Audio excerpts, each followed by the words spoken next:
following program is rated MAL. It contains strong language and is intended only for mature audiences. This week on the 5-Minute Warning. Because you're not even a dad yet. I feel like you shouldn't get to the point where you like are mentally like questioning your gifts.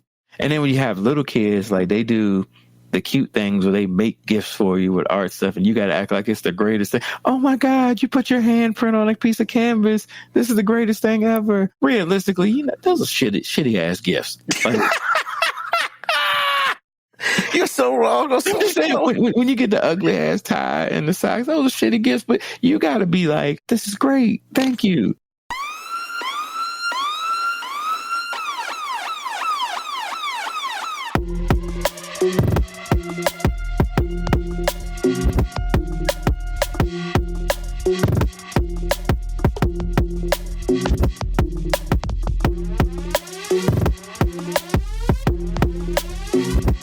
Show that gives you everything and nothing at all. That's everywhere you don't want to be. It's Ruben, Mo B, and on the ones and twos, AG.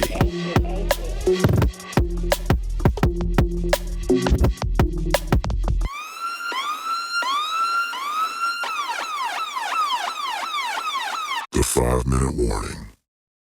Good evening, everyone, and welcome to another episode of 5-Minute Warning. Once again, it's your boy, Ruben Brown, in the house. And of course, I got the usual suspects with me, AG.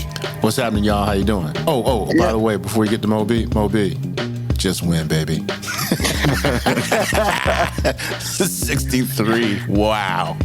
Hey, the funny part about that game is I didn't see a single play of it. Are you serious? I was asleep Thursday. I was like, man, I didn't care about football at all Thursday, bro. Man, just as a feel-good game, it was pretty good. I mean, they started out with turnover after turnover after turnover. It was crazy. I mean, shit, maybe I need to sleep through all of them. You probably do. Just saying. And of course, Moby. You gonna say hi to the people, man? I already spoke. I'm good. I mean, dang, wow, it's like that. That's cold-blooded. It's cold-blooded. You haven't learned these things yet? What? You haven't learned these things yet, sir? I mean, I'll be trying. You gotta give me at least the good old try, you know. But, hey, it is what it is. Well, it's the last episode of 2023. And we got an interesting one for you. But then again, they're all interesting in some form or fashion. First thing I'd like to say is, AG, the family says hi. Thank you. I missed y'all, man. I did. I missed y'all today. Yeah, you missed. It was something else, too. I bet it was. So, all right. So, of course, I went to my mom's side of the family first and my dad's side of the family second. And of course, the whole family's there because, all you got to do is say food and black people come. Free food is especially, black people just there. But then again, if you want to be real, if you say free food around the right people, anybody coming. It don't matter what color they are, because if they know people can cook, they get down with that. So statistically, that is true. I don't. So, one of the craziest things, right, is on my mom's side, we were at, where they grew up. And so mom hit me with some information today and was like, yeah, they built this house when she was 10 years old. And I was like, are you serious? Serious. So when she was 10, like, a lot of things make sense because, black family, Pop purchased he purchased the land and stuff and built the house. So, of course, growing up, when I went there to visit, when I was younger, we didn't have necessarily things like AC, we had storm doors, screen doors. So, when it was hot, open up the windows and open up the door, screen doors. It is what it is, the other thing we also didn't have was like a bathroom. And so maybe when I was like 12, they put a actual bathroom in the house. So of course, for the first as they say, the first decade of me living, and going, to the house. We had our house, bro, and we spending the night at 3:00 in the morning, and you got to use the bathroom. You had to make some business decisions. But if you a kid, you can't hold your stuff. So you know what you had to do? Put on them shorts and shoes. And if it was cold and wet, you had to put on like a coat and stuff. And the outside bathroom wasn't like 5 feet away. Oh, hell no. Because that funk can't come to the house. Man, that joint was like, I don't know, 50 feet away at 3:00 in the morning when, you a little kid, right? And me and animals do not get along. So, of course, every animal in God's green earth wakes up when you walk out the door and you're hearing noises, and then you got to go to our house. Ain't no electricity in our house. And the wood cold. And you're hoping that, some small animal don't bite you on the ass while you're taking a dump. And so I appreciate the fact that they finally put a bathroom up in the piece. But I say that went to my dad's side of the family, and man, in both houses, clearly back in the day I was small because I looked like I was way too big to be in both houses. Because let's be real, I can't touch the ceiling in my house, but there it was like, I'm trying to figure out how some of my uncles who were like 6'3" and 6'4" moved around. Because I don't get it. But, we really just talked about how small shit is now. But when you were small, that shit looked huge and stuff. So, we had some reflection on that today. That is always the case. That is always the case. Yeah, you ever walk in like your old elementary school or something, or middle school, and it's like, this place look tiny as hell. Exactly. The hallways, the lockers. Oh, hell no. When I was a kid, I'm like, damn, that shit look huge. I mean, yeah, but I ain't never been back to my old schools. No? No point. Hell no, for what? I asked Lauren to marry me at our old school. That's where we met. Oh, that's cool. I walked in there. But I ain't never going back to Walnut Hill. Was it traumatizing? I mean, first of all, I don't remember most of it. Walnut Hill, you was at the good school, man. I know that. That's what we used to call. You call Walnut Hill the good school, bro. Yeah, but then once I got in like 4th grade, they said there's a Virginia Avenue, and then I spent a year in Peabody. Yeah, so I mean, you're right. You're right. Walnut Hill wasn't a good school. Shout out to mom and dad for living in a decent part of Petersburg.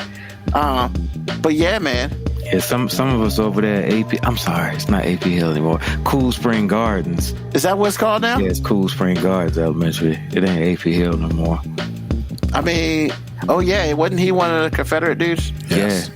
Yes. So they had to be like non-player. The AP Hill, the house though that he owns right across the street from Jay Saj, his family owns, they still fly their Confederate flag and have all the AP Hill stuff outside.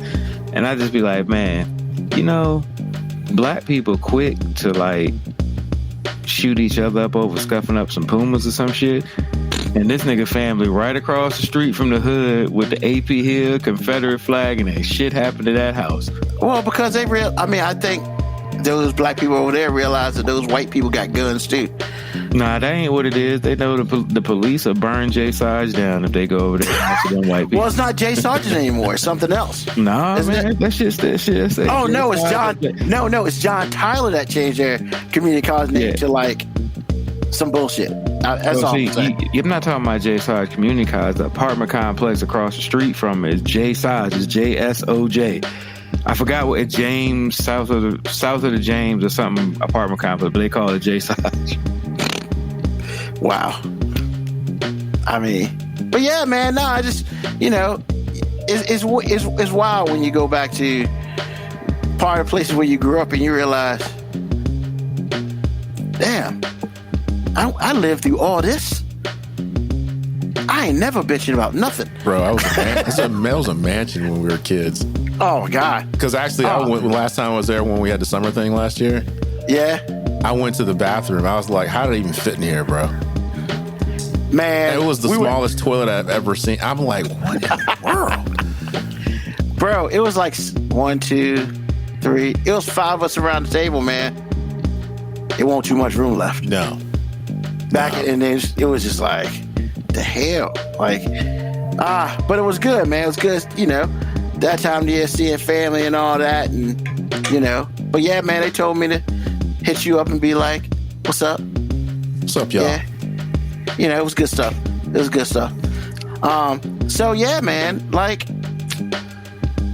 shit's crazy. I mean, we got the Raiders dropping 63 points on motherfuckers, And the Cowboys showing me that they ain't real yet. I mean, I was going to say that the next. whole season. I was like, because I told Lauren, when I got home, it's just like, man, it was so bad. What'd I say? They ain't played nobody. And it was like they played the Eagles. No, they ain't played the Eagles. They played the Eagles with like 3 All-Pros out on defense. They have not played anybody. Now, they got the Dolphins and they got the San Francisco 49ers the last season of the game. Of the year. So if they win any of those games, maybe. But it shows me how reactionary the media is, because 4 weeks ago, Dak Prescott was trash, which is not true. No. Yesterday, he was like going to be the MVP if he wins this game. Yeah. I'm like, what are y'all talking about? He played like pure booty. And it's just like, first of all, let the team continue the rise in which they're on, which is they've learned how to beat teams handily that they should beat. That is the first step in winning, beating who you should beat. Okay, and I agree. And I'll always feel that way. So they made that step. Now, they got excited about beating the Eagles, but the Eagles weren't all there, and they haven't really been playing well all season. I appreciate the win, but I knew it wasn't real. Now, as bad as the Buffalo Bills have been this year, they're dangerous in every way. And it's just like, and y'all going to their place in the rain and cold. If you win this game, then I might think that you're real. And they went out there and got stomped. Now, I heard that a lot of their team was sick. However, it doesn't matter. It's like y'all went up there and got your rear end handed to you. You're not real. So we're going to see what you do when you go down to South Florida and play Miami. If you win that game, okay. They already clinched the playoff spot, though. So. It doesn't matter. They're not real. I appreciate the winning. I appreciate that. But what I'm saying to you is Dak Prescott for MVP, you're high. Now, is he playing very well? Absolutely. Because he was playing well when people were calling him trash. Man, the media don't know what quarterback to give MVP to. Like, they would talk about Brock Purdy being the MVP candidate. And I'm like, come on, player. Hey, man. Come on, player. The guy does what he's supposed to do. He's better than Prescott right now, as far as I'm concerned. Always has been. So the crazy part was like, they were talking about Dak for MVP this week, and I was just like, Dak ain't left Dallas in 6 weeks or some shit. So it's like, don't get it twisted. They beat the people on their schedule at home. But if you don't win the NFC East, you're going to be on the road again. And it's just, I don't know, I watched part of the game and I was like, this shit's sad. And the Bills are desperate. And it's cold. It's cold, it's rainy. And the first thing I heard was, yeah, we lost to the Bills and the refs. How come every time Dallas loses, there's always the refs in there? I don't understand it. But hey, this is not a shit on Dallas today. I'll do it for you. They're not real. Cool. They're not cold-blooded, real. man. And those facts, man, they're facts. They're not real. Not yet. They are ascending, but they are not real. Yeah. And they also talked about this week how even though Antonio Pierce is 3-3 since he got a job, how they not gonna get him the job. Absolutely. And I'm just like, absolutely, ain't gonna try that. Come on, man. This is the second time they had a brown interim coach. It's no. And look, man, in all honesty, man, most interim coaches don't end up with the head coaching job. That's just what it is. Like, Yeah. You're not And I wrong, guess- but there's some extra stuff here too. So I'm just saying. And I wonder if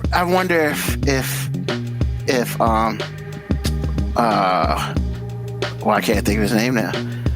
Coach of the Commanders. I wonder if he's going to resign tomorrow. I heard I mean- Rivera was like, somebody told me that somebody else said that he was done. We were talking about it at work today. Well, he's definitely not getting like his contract's up. It's not getting redone. That's just what it is. But the question is, But is he Bieniemy go- going to be promoted though? That's what I want to know. and that's why I'm kind of just like, I'm kind of like, let's go ahead, give him the interim coach for the next 3 games. But then part of that is also like, man, if he becomes interim coach and he loses all 3, he can forget it. I almost don't want to set him up. I would almost rather they give it to the, like, first go of all, ahead. him taking the job for the Commanders, he set himself up. I disagree. He took a lateral move to a trash ass organization. He fucked himself. Well- and when he goes back to being an offensive coordinator somewhere else, I can't feel bad for the guy. Like, you were offensive coordinator for Kansas City Chiefs, and I get it. You couldn't parlay that into a head coaching job. So your brilliant coaching move was to go to the Washington Commanders, where they had no fucking quarterback, no fucking good organization, trash ass roster, and then, yeah, that'll do it. Well, I gotta prove that I'm a magician, and I gotta turn shit into sugar to get a head coaching job, man, bruh. Well, see, here's the thing, right? Like, I hear you, but I felt like he, for the most part, he has done what he was supposed to do. And what he was supposed to do is to get the Commanders to score points. And he has done that. It is not his fault that the defense is just trash ass more than the offense. And I mean, when you... And since when has people graded black people in coaching positions fairly? Exactly. So, I mean, once again, like... Well, that's what I'm saying, right? Yeah, Like, you might, from your logical eyes, you'll be like, hey, he's done a pretty good job. But all people are going to say is, oh, man, it was Andy Reid carrying him because, you know, he got away from Andy Reid. Now the offense isn't good. It's like, bro, did you see the roster he had at Kansas City? However, you could say the other thing. Now that he's gone from Kansas City, their offense is kind of trash. Nah, man, they can't do that because now they're talking about how terrible the receivers are. So, like, look, man. I mean, it's the same thing, but it's just focused differently. But I feel you. Yeah, because he's black. But the receivers in Kansas City are kind of trash ass. So it's like it sucks both ways. My question, more or less, is going to be, if not him, who? Like, because you can find a who, just as long as it's not him. and that's the problem. They'll find some hot white offensive coordinator that's been doing it somewhere else, and I mean, Lord knows they don't. they'll call another one of McVay's friends, because if you're a friend of Sean McVay, you in there. Well, I like say, can I say this? Thank you. I mean, look, I don't like to see people lose their job, but damn, talking about stretching your limit. I mean, the former coach of the Chargers, bro, like, he made the week 13 of this year, when in the grand scheme of things, he probably should have been done at the end of last year. Yeah, he was a coach that needed to get fired. That was 500. And Yeah, even when he was winning, people didn't want it. People wanted to get fired.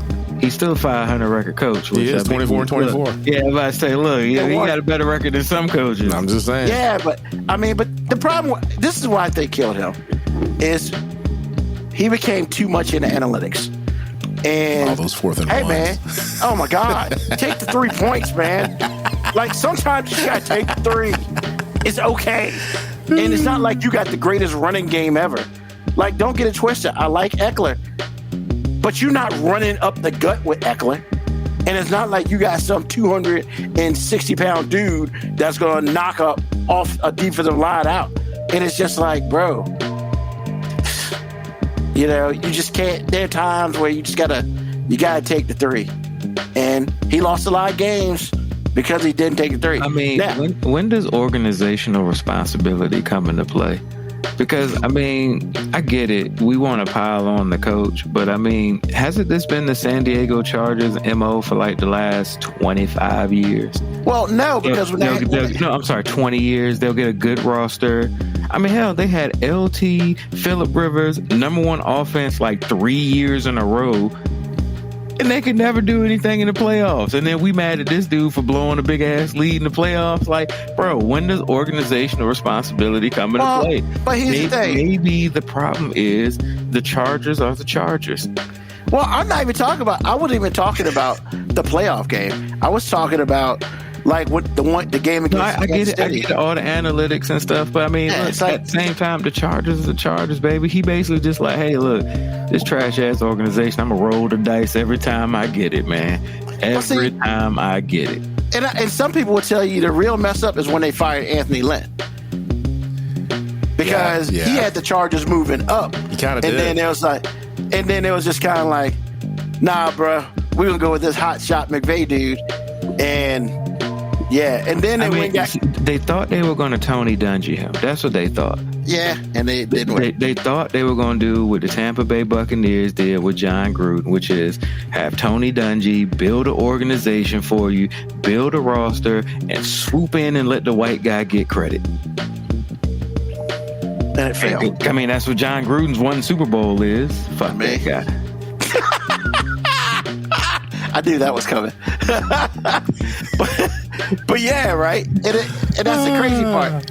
That's the crazy part. So it's like, I mean, the biggest part that I'll have to look forward to is where is Jim Harbaugh going? Because that's really what it is. It's the Jim Harbaugh sweepstakes because I really don't know who's not coaching now who is worth bringing back. But here's the thing. If Jim Harbaugh wins a national championship, why would he leave? That's what I was going to say. It all depends on how he does in the playoffs. Yeah, why would he leave? Like, he wins a national championship in Michigan. He's Nick Saban of the North. Yeah, but here's the problem with that. Except the Nick Saban of the South, like Alabama can't wait to get rid of Nick Saban if he loses 3 games in the season. That motherfucker's out. He ever loses 3 games in the season. They wanted his head when he lost 1 game. Exactly. and that's why there's no way Michigan's winning that championship. Not this year, because the problem is, hey, Michigan were undefeated. You might have cheated, whatever. Your prize is Alabama. Really? Like just looking at his face when he heard that they were playing Alabama left, he was like, man, this is some bullshit. 2 years in a row. They got us with the TCU bullshit. Now they sending Nick Saban after my ass. How about the fact that y'all lost? They lost against TCU, and if they lose against Alabama, they lost against Alabama. So exactly. Y'all ain't for real yet. Y'all need to beat somebody. They like the Cowboys. Beat somebody. Man, they played 3 games last year and the #1 seed in the national championship. That's right. I said 3 games because really the 3 games they played was the Big Ten championship game, the game against Ohio State. I mean, I guess you can call Penn State because they were ranked, even though they kind of beat the brakes off them and only threw the ball like 5 times. But, like, yeah, they ain't play. I mean, like I said a couple weeks ago, St. Catherine School of the Blind, man. When you're playing them and then you want to talk about we're #1, bitch, like, no. Like, and that is the 1% problem with having people do stuff. But then you can't have analytics do shit because they fuck up too, aka 1999 national championship game after Florida State lost to Miami. Miami ended up being 3rd. Yeah, that was some straight bullshit too. But whatever. I mean, you're just never going to get it right in college. I mean, this 12-team playoff, you might think you're going to get it right, but you're still not. Michigan's still going to play St. Catherine School for the Blind 5 times, and they still going to be the #1 seed. But are we trying to get it right? I don't think we're trying to get it right. I mean, no, because we want to get it right. They're not getting shit. Why do you think we want to get it right? Bro, I would like to get it right, but I mean, that's just me. When you'd like to feel good about it. You don't want to get it right. You just want to feel good about it. You just want all the little guys to feel like they have a chance. And this ain't about that, man. No, it's not about TV, baby. This is about TV. Florida State, you know why your ass ain't in the playoff? Because you're fucking Florida State and your quarterbacks are hurt. And they was like, we not about to lead the SEC off. When they look at college ratings, 75% of the college football ratings are in the Southeast. You think they not about to put an SEC team in there? But see, here's the thing. Please. Here's the thing. Everybody keeps saying Alabama. I don't think Alabama was a team that should have been left off. No. It should have been Texas. I wouldn't agree with that either. The thing is, how you going to leave Texas out when Texas beat Alabama? But Texas messed around and lost to Oklahoma. Exactly. At least Alabama, quote unquote, lost somebody like who was real. Apparently, they lost to an Oklahoma team that ended up like 12th or something. So they lost. So they lost to their rival. Everybody knows rivalry games are crazy. Alabama almost fucking lost to Auburn in the last game of the season. Like, shit happens. I'm just saying, shit like rivalry games, shit happens. It's not. You're not trying to get it right. You just want to feel good about it. Like, all the Florida State fans are mad because they're like, some injustices happened to us. And no, this shit for TV, man. This 4-team playoff is for TV. The 12-team playoff will be for TV. If they wanted to get it right, they would have made simplified, cut and dry rules. They'd have been like, hey, Power 5 conferences, you win your conference championship game, you're automatically in the playoffs. End of story. Well, they did that with the 12-team playoff. No, but what they should have done, even when it was 4, they should have been like, hey, we're going to have 5 teams in the playoff. It's the 5 division winners. The highest ranked team gets a bye week the first week. There you go. They're doing it. I'm just saying, if they wanted to do that, they could have done that from the beginning, but they didn't. This was about ratings. This was about every Sunday morning, the college after week 10, the people are talking about, let's see where they're ranked, and they have a 30-minute fucking special about it on ESPN where they charge all these advertisers millions of dollars just to air commercials during it. They don't give a fuck about finding out who the best college football team is, and most fans, we don't either. We just want it to be our fucking team. This is coming from a Georgia fan, because I'm just like, look, I can give millions upon millions of reasons why I'm like, I think it's bullshit that Georgia's not in the playoffs. I agree with that too. But you haven't heard me say it once, because I'm just like, hey, we lost the conference championship game and Alabama's there. Fuck. Like, I mean, that's what it is. In a word. Damn it. Damn Georgia. If Georgia had not lost, if Georgia hadn't lost, then we would be having this conversation. But they did. Exactly. Because Florida State would be in. Yeah. So, football. Enough of that. So, let's get into some real shit. 21 years ago, they came out with the movie Undercover Brother. And I would dare say, and you can be completely against me, I think that movie didn't get enough credit of how almost brilliant that it was. That, the whole movie itself.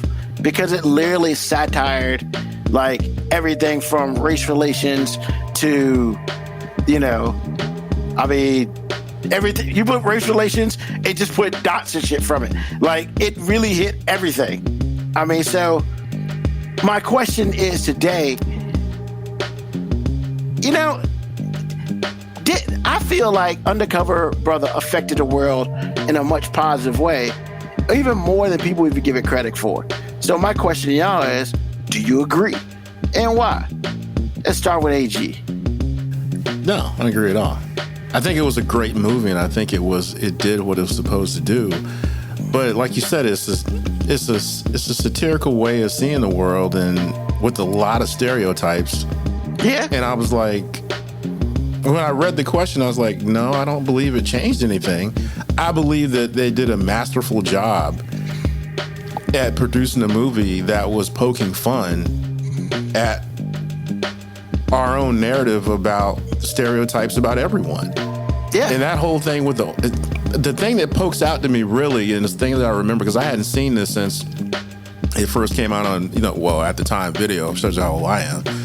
It was like the dude driving the Cadillac with the white leather convertible. I think he was doing stunts because it was a car chase with the orange soda. I was like, Yeah, when he spinned around the park Bro. and the orange soda didn't even move. It was so like I was like, I know black people had something to do with this, but this feels racist. And I remember laughing. I remember in the shower scene with oh, it's brilliant. Was it Denise Richards? And I can't remember her name. It's the lady from Bernie Mac, right? Angelou Ellis. Oh, beautiful. And I was just sitting there going, really, y'all? Really? And it just, I thought it was great everything that was going on in that whole film, I don't think that it moved the needle with respect to the question that you asked. I think it was really well done. But I'm not sitting there thinking it changed anything. It was, racially driven satire. It was everything that white folks love to believe about black people. Everything. And both. I felt like they hit a lot of the, white people believe in black people and black people believe in white people. I mean, I thought it was fair in that respect. That is, You're probably right. And again, I haven't seen it in a lot of years, but I just remember the feeling I had when the movie was concluded. I was just kind of like, okay, this is what we're doing. Okay. But that was funny. It's like Mo B says, it's like, if racism is funny, I can halfway tolerate it. So that's what it did to me, but I don't think it affected the world in any way. It was the same thing. Like when I watched Blazing Saddles, which I feel is like one of the most hilarious movies ever. But it's still a satire on who we are as people, especially, black to white relationships, white to black relationships, brown people, all the things. And it's just like, the things I remember from Blazing Saddles, like, well, I'm not going to mention it, but it's just like, yeah, bro, this is kind of like, but it was so funny. You can tolerate it. But it's everything black, it's everything white folks think about black people and everything black people think about white people. So I don't know what it changed, but it's certainly funny. Moby? Yeah, I think you just like the movie. Like, I'm with AG. Like, I don't even understand the question. Like, what about the fucking world was it supposed to change? Well, I mean, I think it gave a much, like, I think for me, I think it was kind of like, it wasn't even the first of its kind. Like, you act like it was trend setting. It wasn't even trend setting. Well, but I'm saying, like, I thought AG brought up a good point. It's almost like an updated Blazing Saddles type of movie. I feel like if you look deep enough, you could have made your own question better, because I think what it did do was it's a cult following movie, because I mean it doesn't have a lot of mass appeal. It's a cult following movie. Like, the people who like it love it, but I mean, if anything, it was like a gateway movie to like the entire point of the Dave Chappelle show. I mean, that's pretty much what it was. Like, it just. And Dave Chappelle was actually in the movie, so it was like I almost feel like he creatively probably was like, "Damn, there's a marketplace for this." Like, after the movie, probably. I mean, but yeah. So I mean, that's the whole thing, right? Like, I feel like see, Black Patricia Adams. I'm gonna have to disagree with that, because I think the situation is some of the things that he talked about is very similar that happened in Blazing Saddles in that movie as well. They just talked about it very differently. But I think if I am I wrong? Not AG? Really. Not like I said. It's because Blazing Saddles was 1972 or 3. Yeah. And Undercover Brother was like in the 2003. 2003. Okay. 2002, 2003. Well, we're talking about movies that were released 30 years apart, and they were produced by different people, produced and written by different people, and they are virtually the same film. Like when Cleavon Little comes in to Madeline Kahn's dressing room and they go to sleep together and the lights are off, and she says something about how big his dick is. It's like, bro, you can't. I mean, the way it was done, it was hilarious, but it's still talking about stereotypes about black men and their sexuality. Yeah. It's still the same idea. Like when an old girl said that, had sex with a black woman, and all the guys were like, and No, white woman. White woman. Dave Was it Chappelle, everything I hoped and dreamed? Was it everything I dreamed?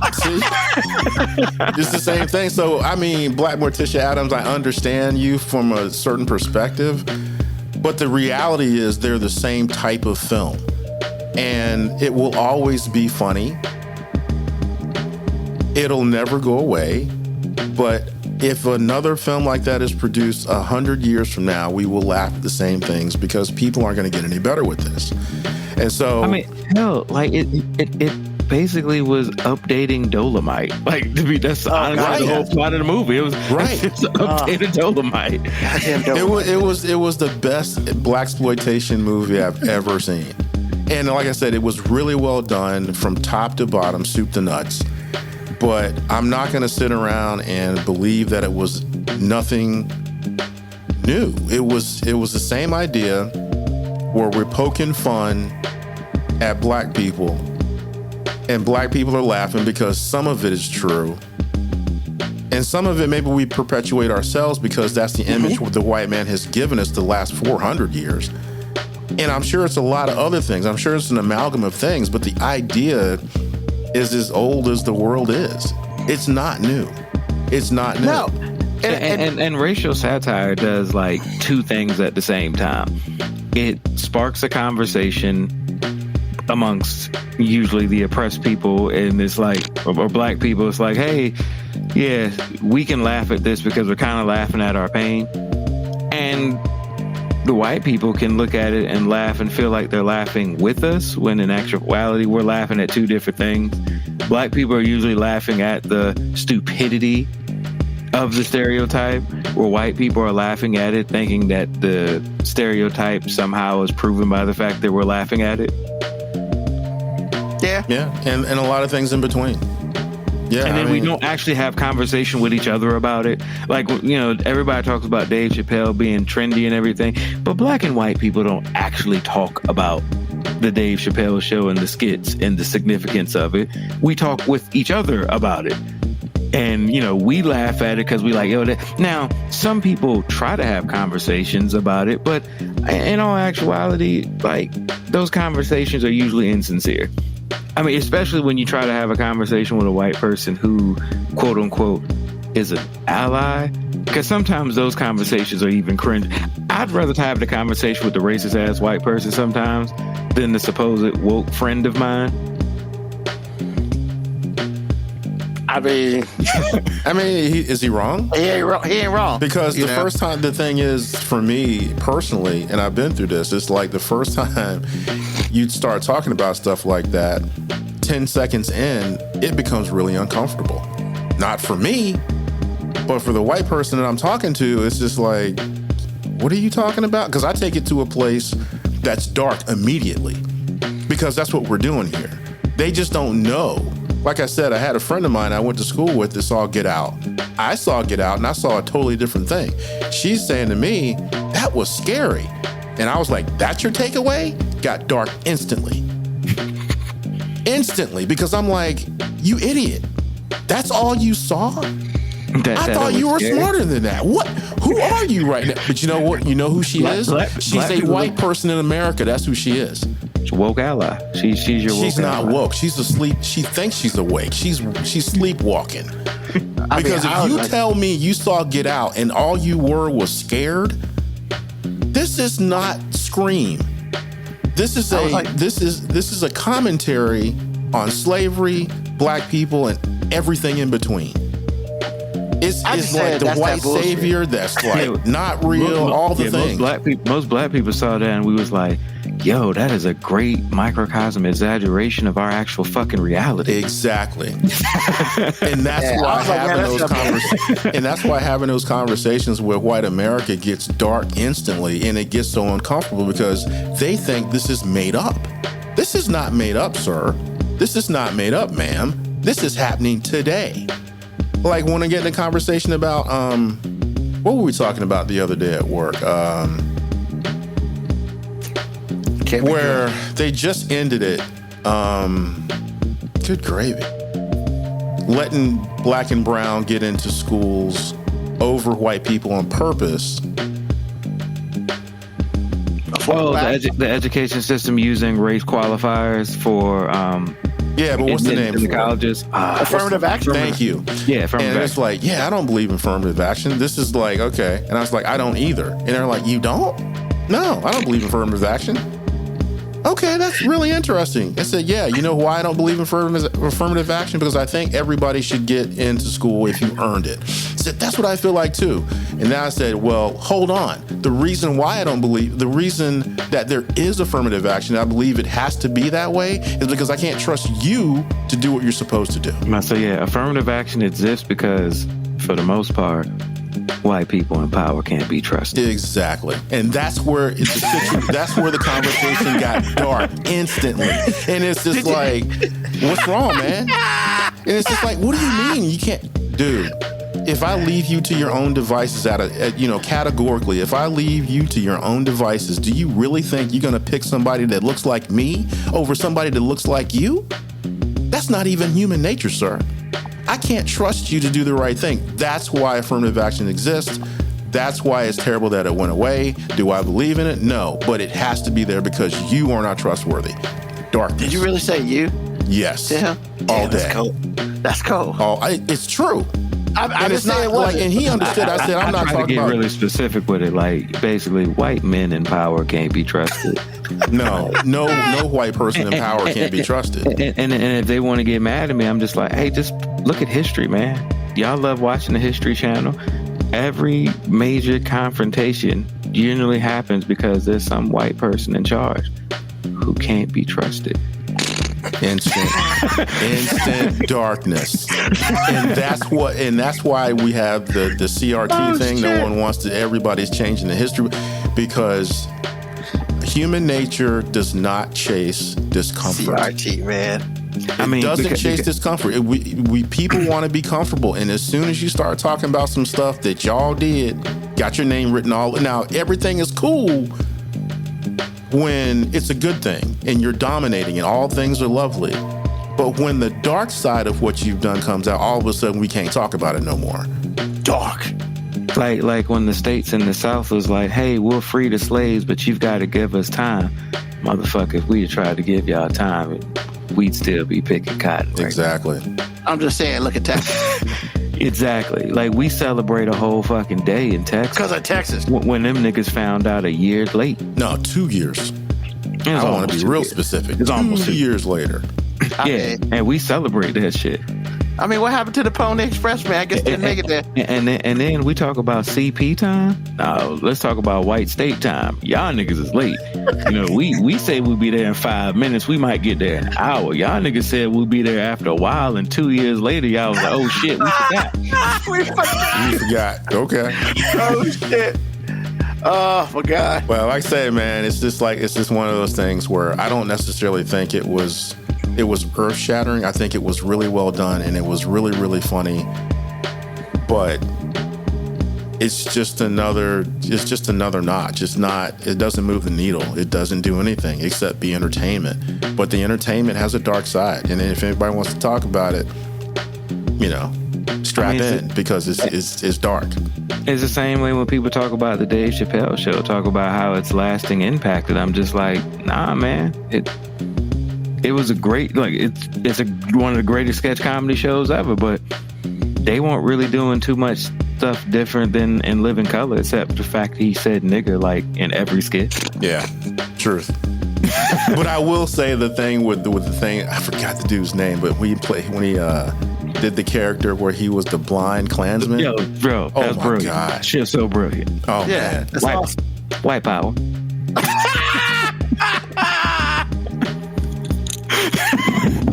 If you got hate in your heart, let it out. White power. Yeah, when he took off his mask and people's heads were blowing up because they couldn't believe it. But the brilliance of that skit was the people around him knew he was black, but they was like, hey man, keep the mask, keep the mask on, man. He's so important to the cause. and I say that at work all the time. I was like, white people that are Republicans, like legit modern day Republicans, have a lot of value. I said, how's it what you talking about? I said, man, look, if you are a black man, that agrees with the modern day Republican in all his racial glory, or racist glory, the value that you have is this. He believes it, so it must be right. Yep. You get to prove everything true because you get to be a spokesman for the rest of us. And anybody who doesn't agree with you is just too fucking dumb to get it. There it is. Value. You have value. And so, yeah, seeing that skit, and I remember laughing, but I remember being really, really kind of like, this is dark and this is deep. Y'all just laughing. Y'all ain't seeing it. I'm not saying that no one did, but I'm saying a lot of people laughing like, y'all ain't see that? And that was the first skit. That was the first skit on the first episode. And I was like, all right, this is what we're doing now. This is awesome. You know? And then, you know, all the way up to the race draft. You know? I mean, basically, Dave Chappelle's whole show was basically like, hey, niggas is racist, and we gonna laugh at it. And AG, you're right. Like, the Republican thing, like, look, man, the Republican Party has a place for Clarence Thomas. Like, he's the guy. He is. Fuck that guy. Because he's the standard. He's the standard. Absolutely. Matter of fact, like, he is the standard. Absolutely. Because see now, affirmative action needed to go away, and Clarence Thomas, ironically enough, he had a hand in destroying it. Hey man, I was because according to him, he's never received anything. Yeah, okay. Due to affirmative action. Okay. Fuck. He's high and he's very cute. I'm gonna ask my mom if I can keep him. But what I'm saying is, you should ask Mom, can we get that nigga back? Something. But the thing is, it's like white America will always be able to look to him and go, see, he did it. What's wrong with y'all? Okay. If that's what we're doing, man. Okay. Because it's like, because my cousin, I love this dude. I do. It was heartbreaking. Stop talking to him. But he fits in that category. And I remember when he was young, their family was put in the newspaper when they moved to a very, very, very white town.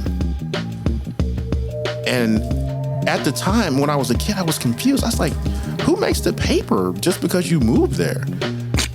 2 weeks ago, it dawned on me. I was like, bro, this entire state, especially in its suburbs of a large city, were full of covenant suburbia. And what that means is it's a godly term that makes you feel like, oh, all these devout people. No, there's no one devout. What this is a covenant is you sign a contract, part of your mortgage.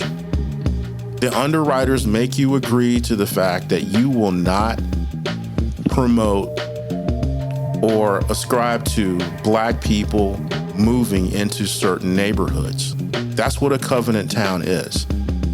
There's one in Hampton and we live right next door to it, Ruben. So it's just like, that's why they were in the paper, because that's a way to say, look, we're not racist. Sure you are. Black people made the paper. They almost made the front news of the smaller paper because they moved there. So if you don't think that there's darkness here, you're high. Yeah, the new redlining is done through homeowners association. Absolutely. Because them motherfuckers don't even have to obey by law. Yeah, fuck them. They're above the law. So again, like I said before, there's something that, like I said before, the last couple of weeks, it finally dawned on me why my cousin's family made the paper just because they moved to a part of town or a certain town in a certain state. And I was kind of like I said, I was baffled. But until, just like I said, a couple of weeks ago, I was sitting around thinking about it, and I was like, and they thought they was moving on up. Yeah, exactly. To the suburbs. But no, man. Because if you know anything about Michelle Obama and her experience, she was telling a story about her dad, and they were gonna move to the suburbs and move out of the city, and the reason why they chose not to, or maybe it took them a little longer to do so, is everything that I'm saying. And so for people to, again, if you live life in a certain colored skin, it's hard to see. it's even harder to accept that that's a real truth. But whether you accept it or not, it's still happening. And you're part of the evil. Not that you're actively being evil, but you're kind of sleeping, you're sleepwalking, and you're just part of the machine. So, just saying. Just saying. Yeah, man. Stay away from HOAs, bro. Them shits are the worst. And in love with that because most of the all new residential areas, I think like 70% of the residential areas being made in the country have HOAs now. Yep. They're at least $150 a month for somebody to tell you what to do on your own property. Bro. It's the funny thing about that is it's the most least patriotic thing in the world. And then you got people out here talking that foolishness they're talking, but you paying an HOA fee. Are you for real? Go sit down. Oh, man. So, Black Politician Al's been talking. So, I still call white men the man and white women milk of magnesia. God bless America. I never heard of milk of magnesia. I've heard that. I have, yeah. Yeah, that's some... And it's still funny. Still funny. Most of them woke folks be sleepwalking, as AG said. Back over.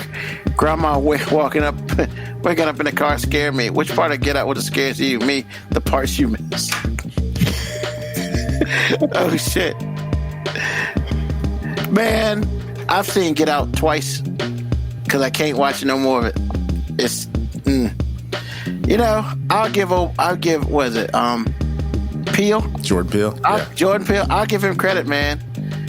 He knows how to take some shit and turn it into cake, but that shit ain't for me. I haven't even seen Us. I can't bring myself to do it. You don't want none of that, sir. I actually didn't even like Us. I think Us is overrated personally, but but at the time Jordan Peele was on a roll. Yeah, he was just hot. You know what I'm saying? He was hot.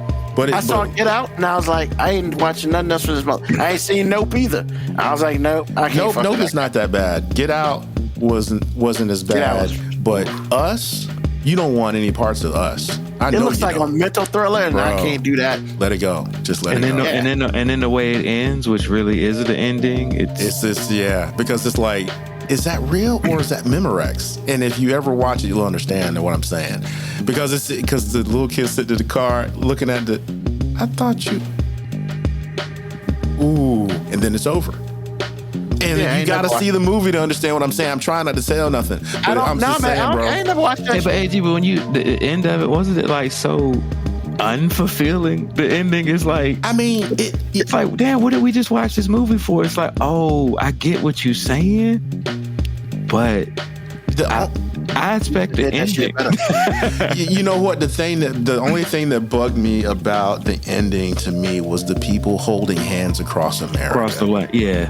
That's the thing because like when the kid was sitting in the passenger seat, they had just escaped all this trouble, and he doesn't know if that's his real mom or if that's his parallel universe mom, and it's like you're like. And neither do we. It's exactly. Like, hey, your guess is good as ours. Bro, I was sick because Lauren and I saw that in the movies. It was like, what? So, like I said, man, it was it was pretty good. I will agree it's a little overrated, but I think, like I said, I think Jordan Peele was on a real win streak at the time. But Ruben, don't do it. What's that movie that when they were capturing people and it seemed like it was back in the day, but it was current times. You know who any of the players or? Yeah, the woman who did that yoga song, Janelle Monáe, she was in it. It began with an A. I don't think it's Amsterdam, but it was. Wait a minute, was this one that had Jamie Lee Curtis in it? Antebellum. Okay. Oh, I never saw it. Was that good? It was. Okay. I thought it was pretty good. I mean, that shit was fucked up though. That shit was real fucked up. Okay. Like, yeah, it's worth watching. It's worth watching.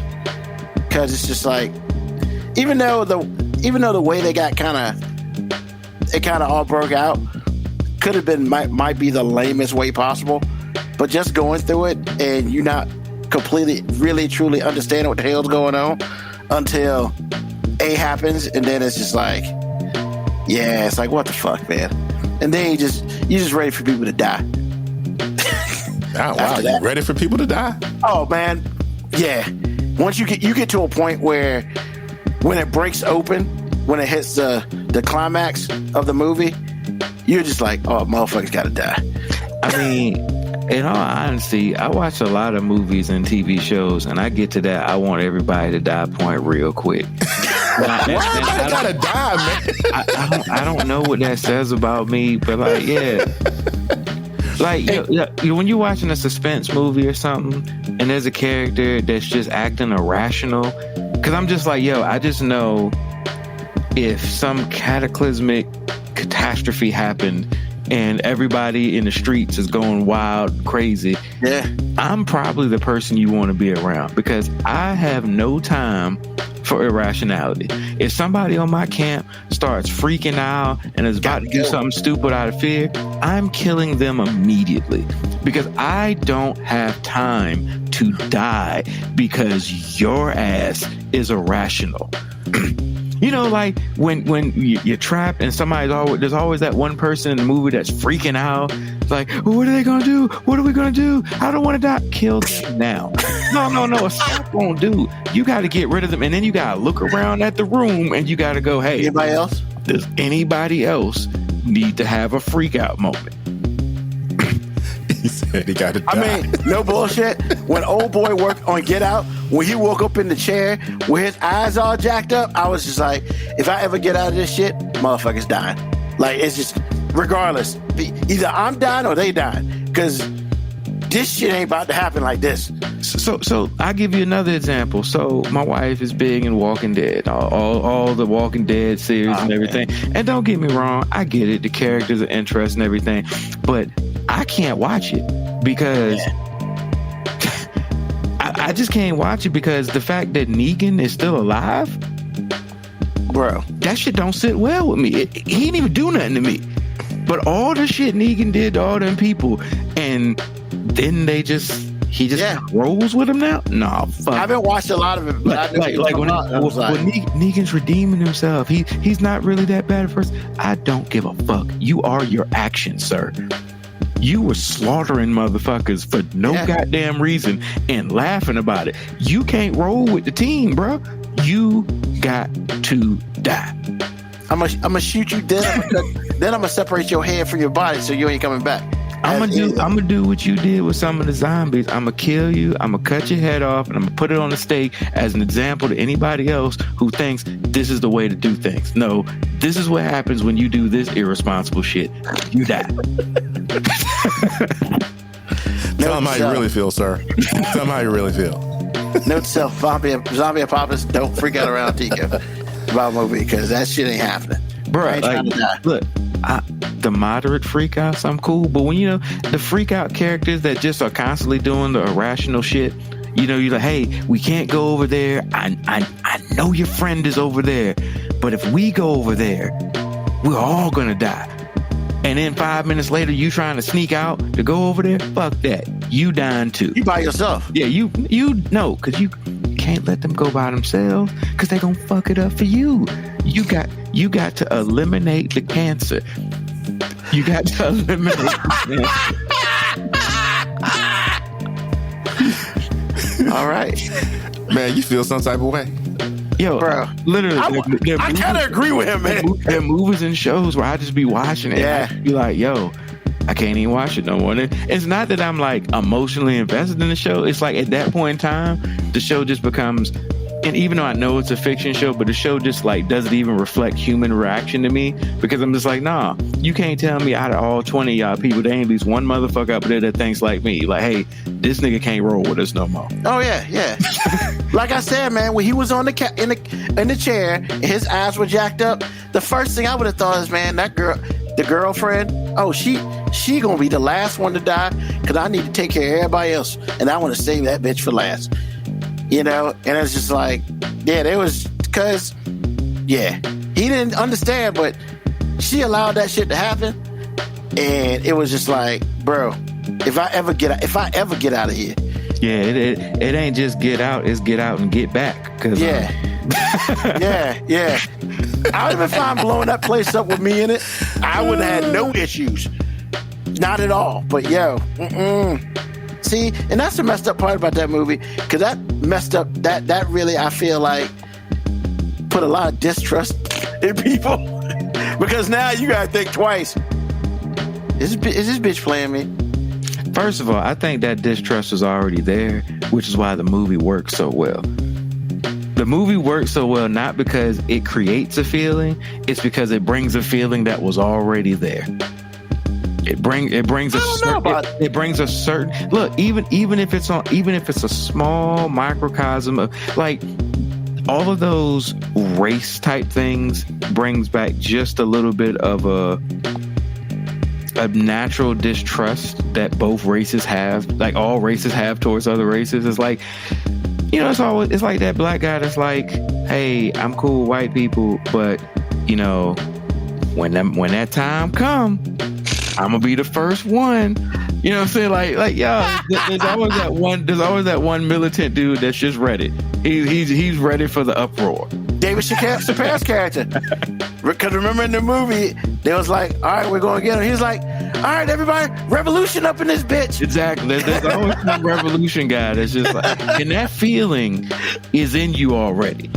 There's nothing that happens that brings that out of you. You're just kind of looking for an excuse to find it. I mean, that's fair. AG? Not wrong. I mean, awesome. Not wrong. I mean, I didn't think it would get this deep, but no, not wrong. Not wrong at all. Really, Black Witch albums, Abraham? Because I spent 3 seasons watching The Walking Dead, so I mean, it was too much for me, man.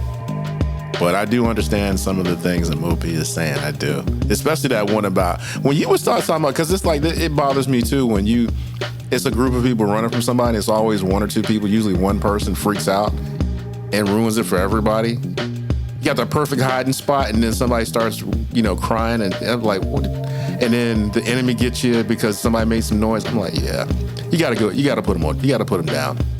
But that's hard to do because it's usually a woman. You gonna shoot a woman in the face? I mean, if her or zombies, man. Yeah, she's got to go. Never mind. Well, here's the thing. I was gonna say if it's got to be me or her, but honestly, realistically, no, that's not what it's about. Because I'm always looking at a lot of those people still had pieces of their family with them. You got your son, somebody. Yeah, I'll shoot a bitch in the face if it has to do with me and mine. Yeah, and I won't lose an ounce of sleep over it. I was going to ask you, would you shoot Winter if she started freaking out? I can't see you doing that. If it's me and my daughters and Winter's freaking out, I'm going to go, Winter, this is your one warning. Because if I got to make a decision between you and them, later. And here's the thing, I fully expect that to be vice versa too. If she got to make a decision between me and them, I expect to be the one that gets axed. Like I expect to be the one that gets taken out.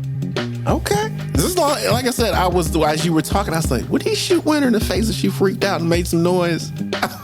I mean, you gotta do what you gotta do, man. Ouch. You gotta do what you gotta do. It's like Ivan Drago up in here. If she dies, she dies. There's one episode of Walking Dead where they're like running from the zombies together, and like literally I always had thought this, and I was like, it makes me a terrible human being to think like this. But when it happened in the show, I just like chuckled. Like they're running from the zombies, and literally old boy just looks at the other guy, shoots him in the leg so the zombies can just eat him, and then he just keeps going. And I've always thought, like, yeah, I ain't got to be faster than the zombies. I just got to be faster than you. That is so dark, man. What in the world? But you know what? It's not wrong. It's not wrong. So Moco Cowboy asked, anyone see the new trailer for Civil War? What is that? That sounds familiar, but I can't remember. but it No, does I've never heard of it. So, Civil War. I mean, I assume it's not Marvel Civil War. So maybe it's some reenactment of history shit that I'm never gonna watch anyway. And Black Morticia Adams. The trailer just came out like for it. Black Morticia Adams supposed to know how many. I just saw like the first 15 seconds of this trailer, and now I understand why he's asking about it, because it's like literally talking about a catastrophe. And yeah, okay. Yeah, fuck all that. Now I want to watch that trailer. Now I want to watch that trailer so I can be mad the whole movie. I want to ask how. I'm just gonna put it on screen. People ask for the tickets to see the American Society of Magical. What? Any ideas, people? Cause I ain't got. I don't know what American Society of Magical is. Man, making us do Google stuff. I know. That's what I got now. I gotta go. Yeah. She also says, no matter who it is, I'm gonna last as long as I can if you tweak. Hey, I feel you.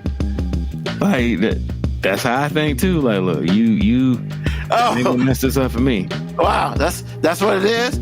I get called that now. I mean, no, I ain't never heard of American Society of Magic. But I have seen this trailer before. But they don't air it much lately. Probably because it's a red band joint. Is it pretty gruesome? American Society of Magical Negroes. Oh, yeah. She left out that word, Negroes. Yeah, I remember this about like maybe a month ago. Yeah, that sounds like something I probably wouldn't watch. It was in rotation, but then they stopped airing the commercial. I don't know why. I mean, because it said Negroes in it? I don't know. Well, they started out saying Negroes in it. Oh. Yeah. But it looked good. Oh, I did see this trailer. Okay, yeah. What's it about? Right. I don't really know what it's about. Is it like a Percy Jackson with black people in it? I mean, what is this? What is this supposed to be? No, for real. I'm not trying to be funny. Because I saw the trailer. Now, but as soon as you said it, I was like, "Damn, that kind of does seem like what it is." Wow, a release date, March 22nd. Yeah, that's why they stopped airing the trailer, because it's going to be so far forward. Well, it's March 22nd, but on January 19th, it's going to be at the Sundance Film Festival. Ah, there you go. Because like I said, I remember seeing it like maybe before Thanksgiving last month. Let's see. A young man gets recruited into a secret society of magical black people who dedicate their lives to making white people's lives easier. What? Your face when you read that. Making white people's lives easier? Yeah. What was this, Bagger Vance? Well, Justice Smith and David Allen Greer's in it, so it's probably a comedy. Okay, now I know I got to see it now. Because I wanted to see it when I saw the trailer. I was about to say, damn, is it like a biography of Clarence Thomas? Like, that's what it. I mean, that description sounds pretty right in the line. Ouch. So apparently in the trailer, it says that white people are the most dangerous animal. Wow. All right. I don't even understand what it's about, but I know I got to see it. So. Wait a minute. So they were upset about that? I mean, Fox News is. Well, it's Fox News. Aren't white people the most dangerous? It looks like Harry Potter for woke racists. One account on social media observed. Oh man, Fox News is hating on it. I need to see it.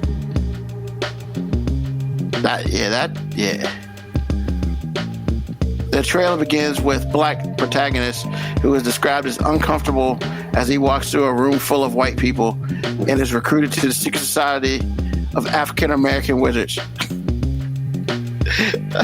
His tutor Roger explains that the premise of the society is to protect white people from discomfort in order to prevent them from doing harm to black people. I don't know if I want to see it now. That sounds fucking hilarious to me. Now I really want to see it.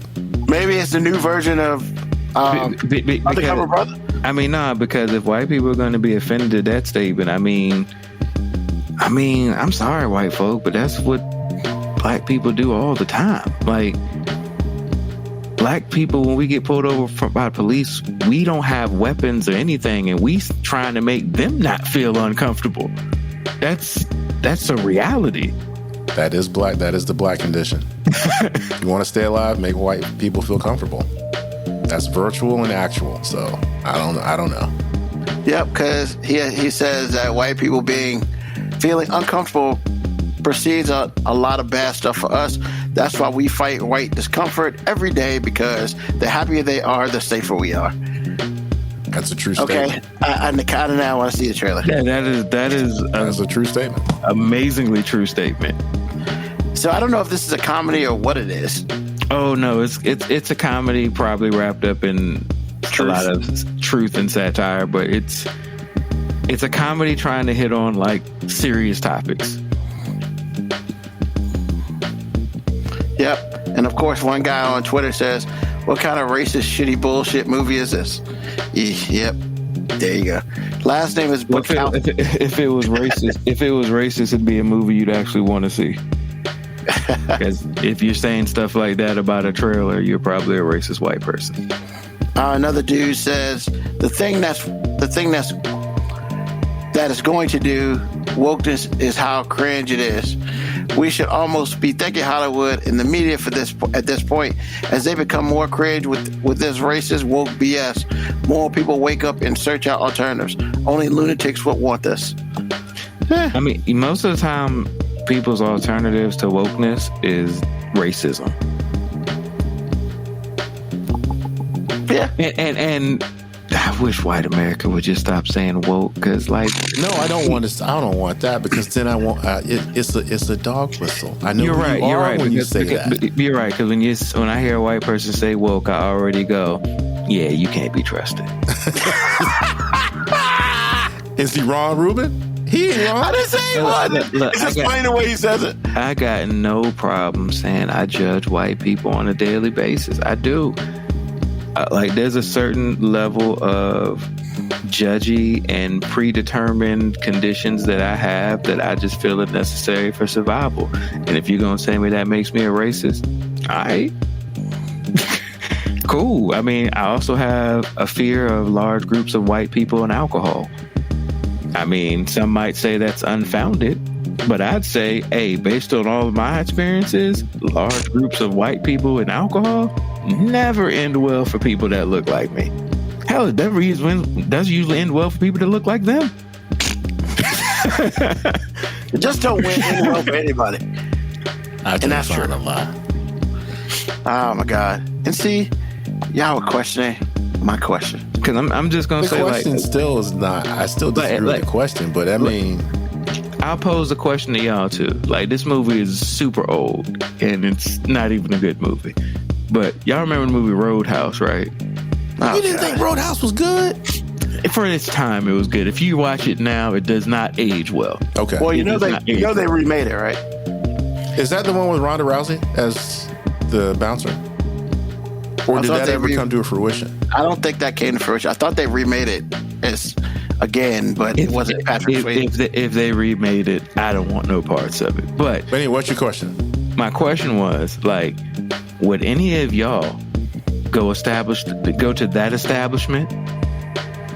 Unless the only way you would catch me in that establishment is if I was delivering alcohol, and then I would be, that's my job. If I had to go there, I would probably be the beer guy. Yeah, I'm not going to that place as a patron ever. I'm not even delivering them beer.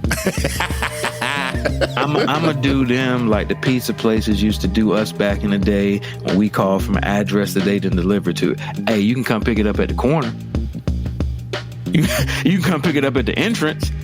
Yeah, Ruben, your motherfucking ass. Y'all didn't deliver to the neighborhood that I lived in when you was working at. Who's y'all?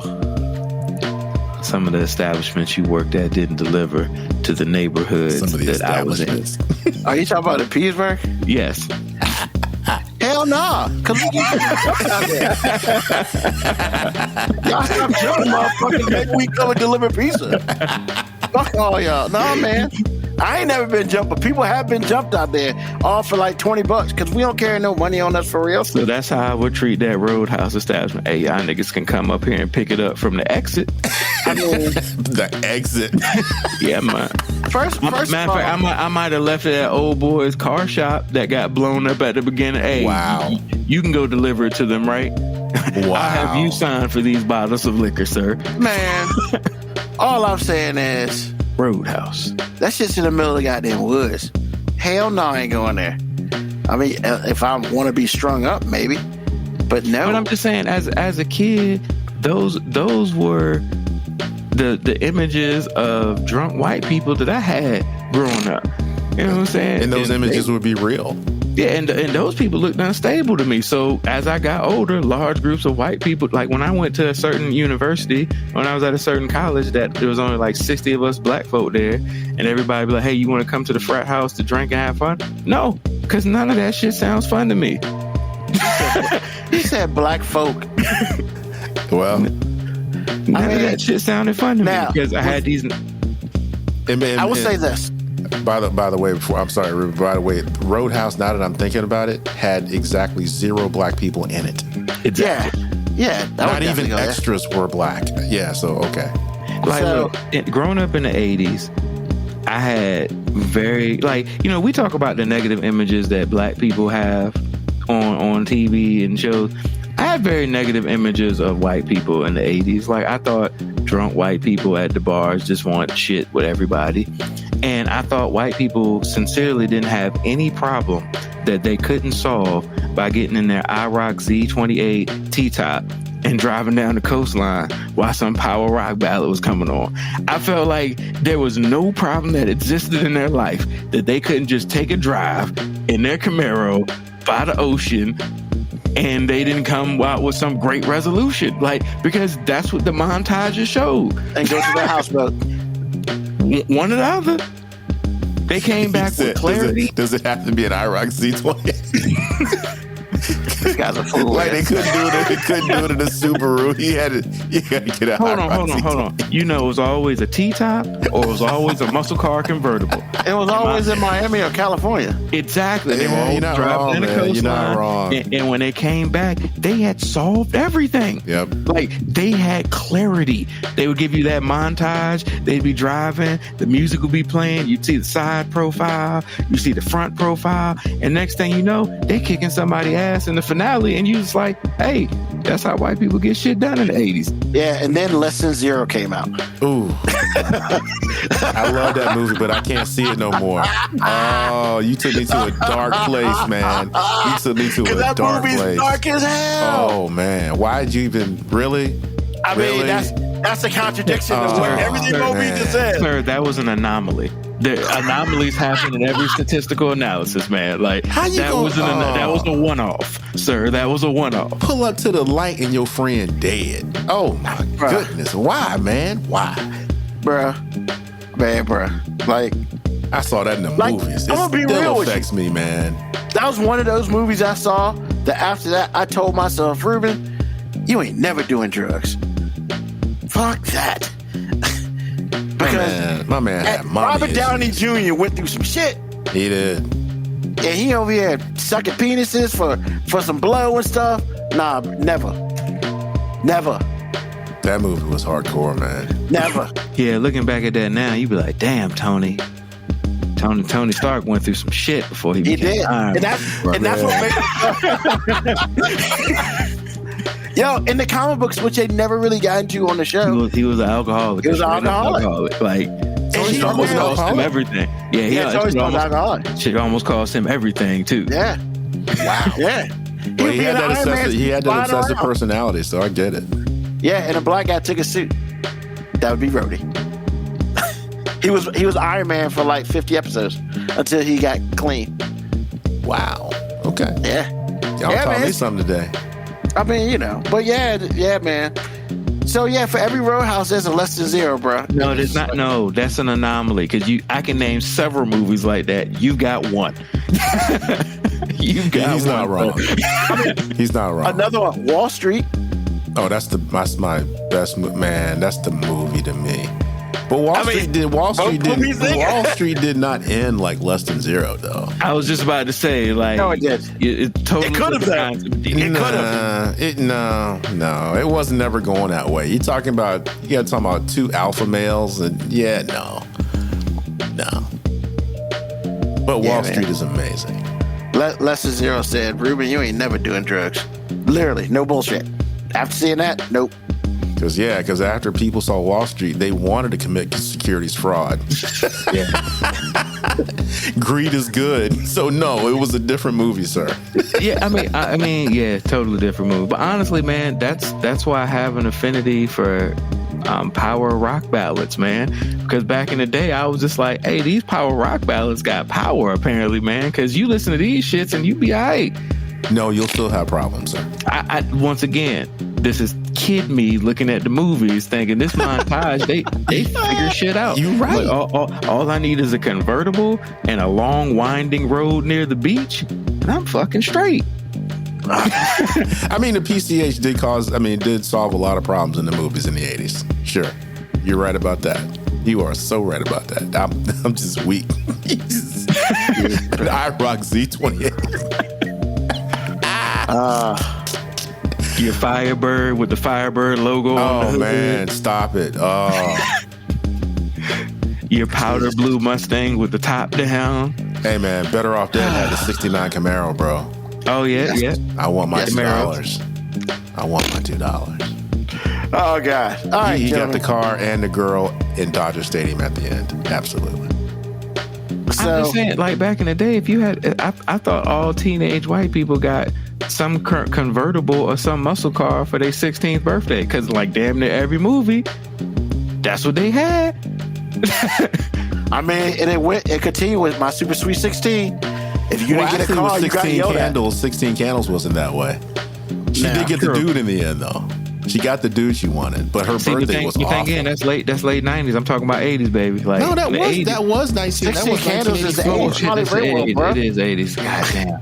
Come on, man. The Breakfast Club, baby. Breakfast Club. Yeah, I was about to say Breakfast Club, man. Sorry.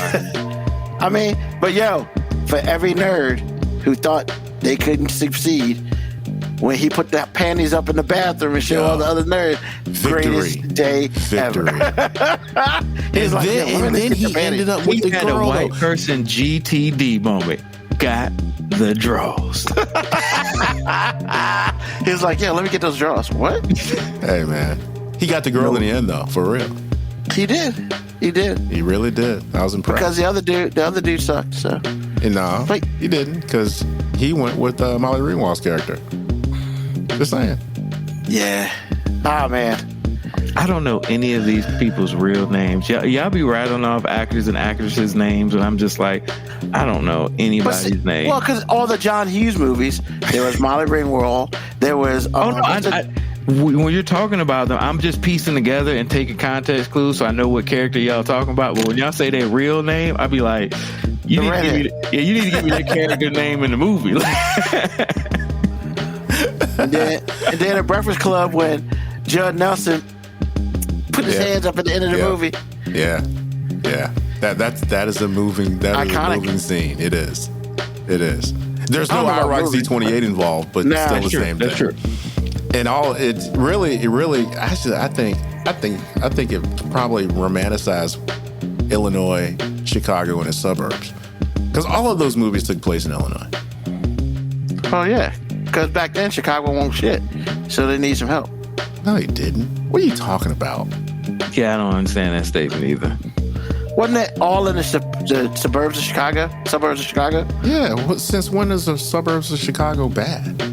No, I'm saying like Chicago back then. Chicago wasn't really, of all the like major cities and stuff, Chicago wasn't what you would think it wasn't top 5 probably back then, because nothing really they didn't do a lot of movies from there. They didn't do a lot of stuff because it was either they did Miami. Like all the movies from there. No, I'm talking about like as far as being put on the map, because everything was either in California, it was either in New York, or was in Miami back then.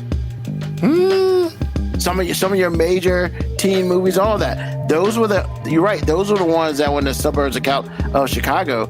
But before then, you really can't name any other Chicago movies. Yeah, Risky Business.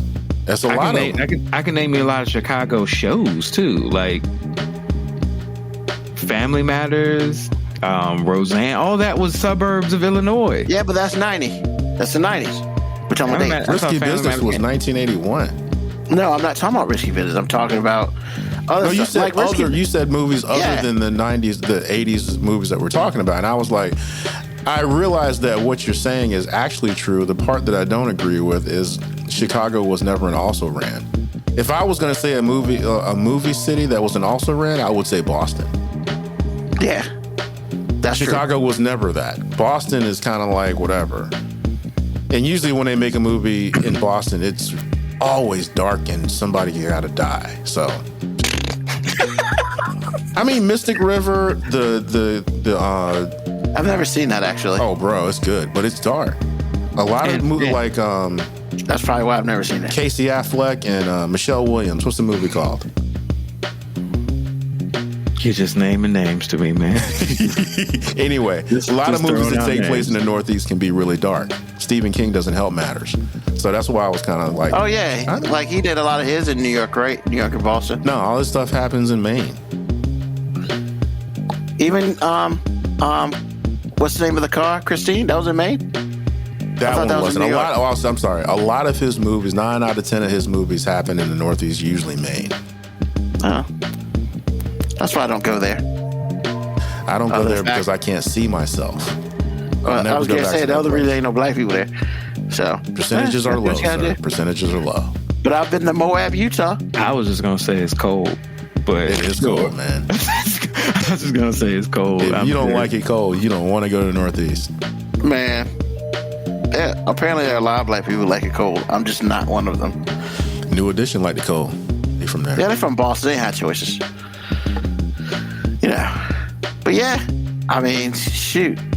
So, one quick question, then we'll get up out of here. Name something that you bought for a significant other that you shouldn't have bought for Christmas for them. I have never bought anything for a significant other that I regret because the golden rule as far as buying, well, in my case, a woman a Christmas present or birthday present is don't buy them anything that would aid them in doing some work. That is a big no-no. Yeah. I have never, like, buying a woman a vacuum cleaner for her birthday or Christmas. Are you serious? It's like you don't want to get no more booty. I mean, boo-boo, you want to do that thing? No, I'm going to just use this vacuum right now. Okay. What do you mean who does that? Women do that. But see, women do that. Vacuum or women do a lot of things that they get away with. Men tools and I'm shit talking about, like dude. that. I'm talking about men. Who does that? What men do that? That's wild. Oh, a lot of them, man. I'm sure there's some dude that's messed up. A lot of idiots. And they got sold by somebody. Oh, this vacuum is so amazing, and they're like, hey, you know, my wife would really love that. It make things more efficient. and he probably talked himself into thinking he was doing her a favor. Mm-hmm. Like, oh, so that dude's controlling. No, he's an idiot. There's a he's just. I was gonna say gullible, but you can say idiot. Yeah, he should know better. It's not say gullible. Gullible has a part to it that you just don't really. That is as your wife would really like that. No, never. Man. I'm not. Don't get a woman. You have to get something that is totally a want, fulfilling a fantasy, whatever it is. But it can't help her do work. And the thing with women doing it, they get away with it because we actually want those tools. I'm about to say, yeah, you know, we'd be happy about it. I mean, yeah, but Black Morticia Adams likes household items. Yeah, she can say that all she wants to. I'm never buying her a vacuum, sir. Yeah, well, I wouldn't say never, but not as a gift, like a Christmas gift. Like, yeah, because when I say do it, you're going to just do it. You know what I'm saying? Like, it'll be like a Saturday morning. It's like, hey, we need a new vacuum. I'll be right back. That's what that is. Oh, the washer broke down. Yeah, we got to get another. Nah, I'm talking Maybe about... I got you a new washer dryer set. Yeah, okay, it better not be your birthday, sir. It better not be Christmas. Because that'll be the last time you see that booty. Yeah, you won't even get no special occasion head no more. No. Like, it's over with. You'll be watching freaking porn. You'll be watching porn for the rest of your freaking life. I'm just saying. He said no special occasion head. No. Oh, No God. sucky for you, sir. No sucky for you. Yeah, everybody know what I'm talking about. Yeah, exactly. My wife's over there giggling at me right now. She know what time it is. He can mess around. Hey, look, he can mess around if he wants to. Guess what? He ain't gonna get. Oh, no. Yeah, that's right. That's right, boo boo, sucky. That's right. What? Wow. All right. Yeah, we don't play that in this household, sir. Clearly not. Clearly not. Now, So it don't sound like we don't play that. It sounds like she don't play that. No, it sounds like we have come to an understanding.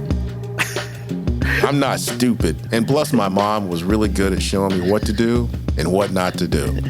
You get her a dishwasher for Christmas if you want to. Exactly. You get a dishwasher because the other one rotted because you didn't use it enough or it broke down or something. Nah, bruh. If it's a birthday, anniversary, special occasion, whatever it is, it better be whatever she wants, not what she needs. Because really, you got to provide what she needs anyway. Birthdays and Christmas are extra. You better find a way, sir. You got one job. One job. So it's safe to say, and I'm not talking about your wives right now, but you've never gotten a significant other nothing for her birthday or Christmas that you should be like, maybe I shouldn't have thought. I should have thought a little better on that. Absolutely. Some of my significant others and exes of the past, I can absolutely point out things that I should not have given. Like what? Any fucking thing. I knew it. I knew it was going to be serious. As soon as he said, he going to say something crazy. Watch. So you're saying you should have got him shit. Is that what you're saying? That's what it sounds like. I mean, look, sometimes as a guy, you just got to accept that, some investments, you don't win on. And when you're in the dating process and you date somebody and you give them stuff and the relationship don't work out, technically that's kind of a bad investment. You didn't get any return on that investment. Now you might have got some short-term boost. The stock might have went up for a little while. You might have started getting some Saturday morning head out the blue or something. But at the end of the day, you ain't still with them. So like it's gone. So you're saying you wouldn't spend $100 on a pair of Uggs for your girl? That's not your wife. No, I'm saying if you did do that and you don't end up marrying and being with that person, it's a bad investment. It's like playing the stock market on margin. It's on futures. Yeah. And it's just like, bro, that is risky. You don't put your retirement in that. Slow and steady, baby. So did you have, out of curiosity, because I got to ask, was there a budget that you had for the non-wife / significant other who ain't gonna be your wife? I mean, the budget was what, based on my ends. Like, to be honest, like, I didn't stretch myself for anybody that I was. How much you think you spent the most in one gift for a significant other that's not your wife? You too, AG. The most expensive one I can remember off the top of my head is an iPhone. First generation iPhone.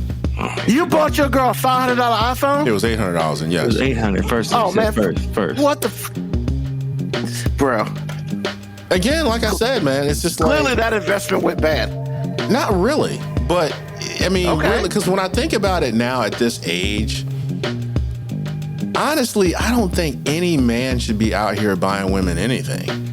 Because if you going to talk to me about you just trying to get in my pants or you want something from me, how about we just don't buy anything for each other at all? How about that?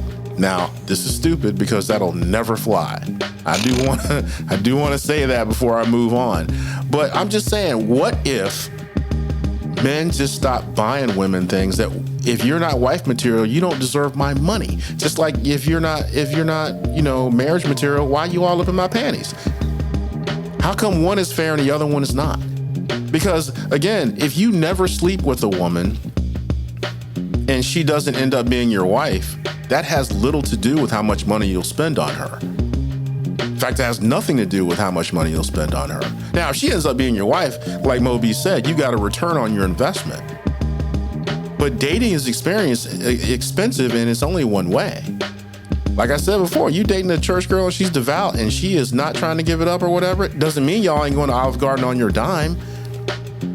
Just means you're not getting whatever. That's what that means. So, just a question. Just throw it out there. Whoosh. You know, just saying. But if she treated you similarly, that is rare. Happen. It'll never happen because one person is obligated to do it. The other person, I have to give you flowers because you gave me something. And it's so funny how women will talk about men. It's like, girl, he vacuumed and he thought he did something. Well, women do little things all the time, and if we don't say anything about it, the world ends. So let's put that out there first. Men are obligated to court women a certain way. And that way generally includes a lot of money and a lot of time and a lot of everything that you possibly have. Your soul is depleted. Women, on the other hand, don't have to do anything but receive all the things that you do, and they get really particular about it. You didn't do it this way, you didn't do it that way. Then you got to go back to the drawing board and figure out how she wants it, this and that and the other, blah, blah, blah. And then she breaks up with you and you have nothing. That's a real thing. It sounds dark, it is dark, but that's a real thing. So let's make sure we have this right. One gender has to do it. The other person, it's optional at best. Just saying. Okay. All right. Moby? I mean, what? What was the question? Like, what's like your ends, you got your ends. What is most, I guess, if you can give us a dollar amount, you don't got to say what it is, but what's the most that you've ever spent on, not on winter? Like for what? Like just a gift in general? For Christmas. To whatever significant other you had at the time. I think it was ballpark in it. We're about ballpark around $2,900. Now, the good part about this is I was able to recoup all of those losses. But yeah, I spent about... What did you buy for Christmas? Well, I bought a piece of jewelry and an engagement ring. Wow. But I got broke up with 6 days after Christmas, and I'm gonna need that back. Need that jewelry back. And she gave it to you? Wow. She hadn't got the engagement ring yet. Oh, okay. I thought you gave her that. Okay. No, she hadn't got the engagement ring yet. But I was like, yeah, I'm gonna need that back. And I ate good on January 2nd, bro. Ate good on January 2nd. So I was sad, but I was eating good.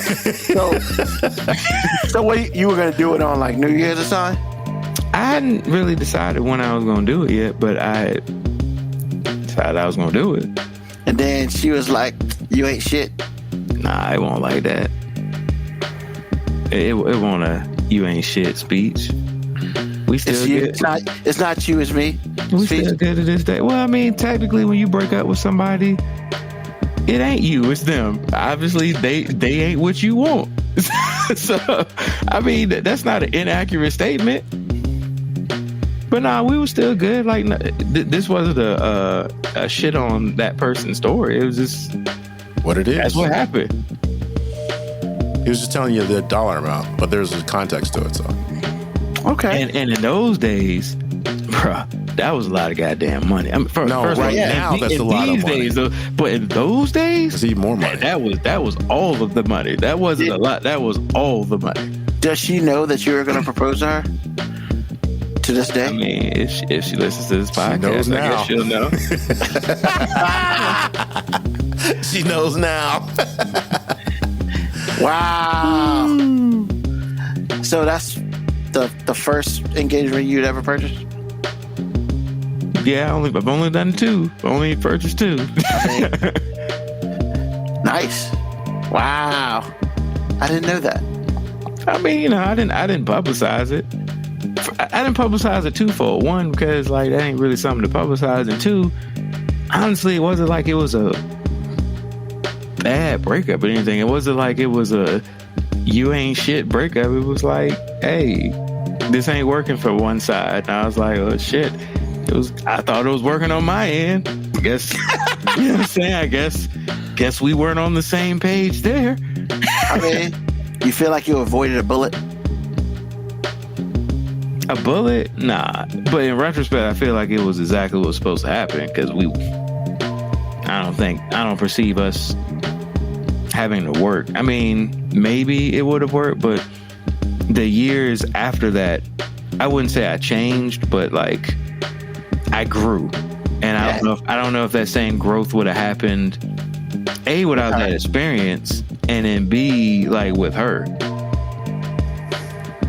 So nah, I mean, and then saying to dodge a bullet, like I feel like that's throwing like salt or shade on that person, and it has nothing to do with them. Like I think even though I wanted to be engaged and get married eventually, I'm not sure I was ready. But then again, I wasn't getting engaged. I mean, we was gonna get married tomorrow. But yeah, I don't think I was in a place to really do right by that. Okay. That's right. Moby speaking about his feelings. Is that new? Speaking about my feelings all the time, man. I mean, you ain't never talk about nothing like this. I'm in depth like a motherfucker, man. I get deep all the time, baby. And there it is. I'm super self-aware. Oh God! All right. I got plenty of feelings that ain't none of your goddamn business. Well, we appreciate the fact that you share some of those with us. You know, Ruben, I'm so glad you open yourself up for those things. It's always hilarious. It's always so funny.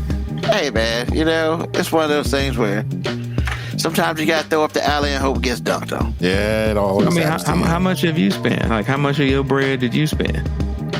Oh, wow. I mean, no, you gonna ask us two questions and then think you just gonna get out? Yes. That was a plan. He thinks that all the time. That was a plan.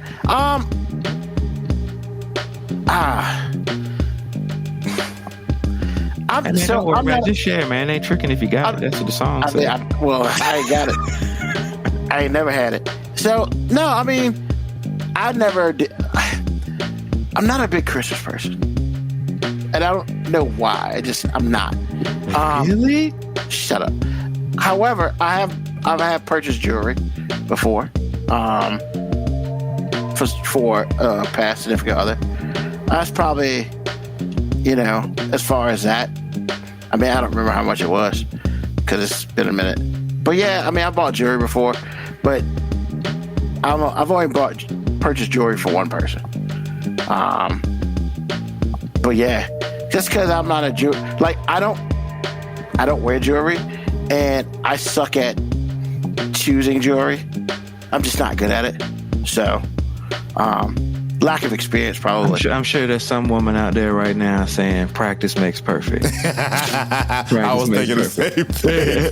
Practice makes perfect. We'll figure it out for you. There's some woman right now that can't wait to help you out with your problem. Yes. School is in session, sir. I guess because I'm really a believer. Once I start buying jewelry for you, that means, we're taking steps to, like, it's not for me, I'm not going to buy jewelry to somebody I first met. That's not happening. I mean, honestly, I'm old school. I'm probably like a year in, maybe I'll drop some jewelry on you. But yeah. I don't think that's unreasonable. I mean, maybe in today's standards where you can't take a chick to Cheesecake Factory, that seems unreasonable. But I think by most logical people, they don't expect you to be dropping out jewelry within the first year. Yeah. I mean, and that's a whole lot of how do I want to say it? It's a whole lot of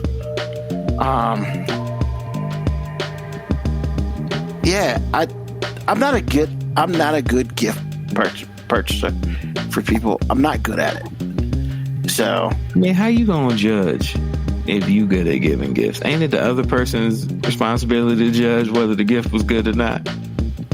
Man, some people be like, "Oh, thank you," and they think, "Man, it's some shit." But you know, Are you doing that because that's what you do, like with your gifts? You did it again. I will say this.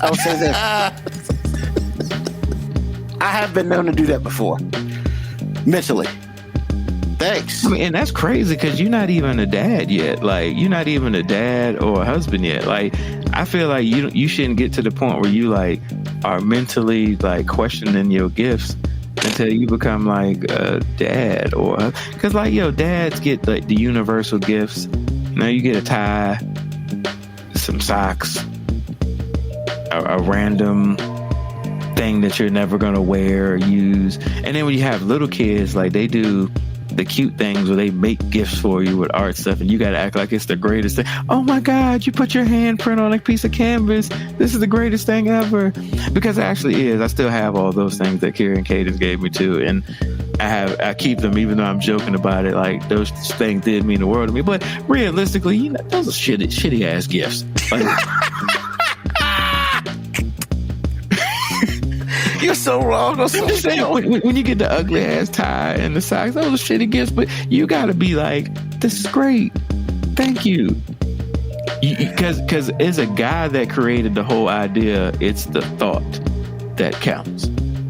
Because I swear to God, I ain't never heard no woman be like, it's the thought that counts. Nah, bitch, it's the gift that counts.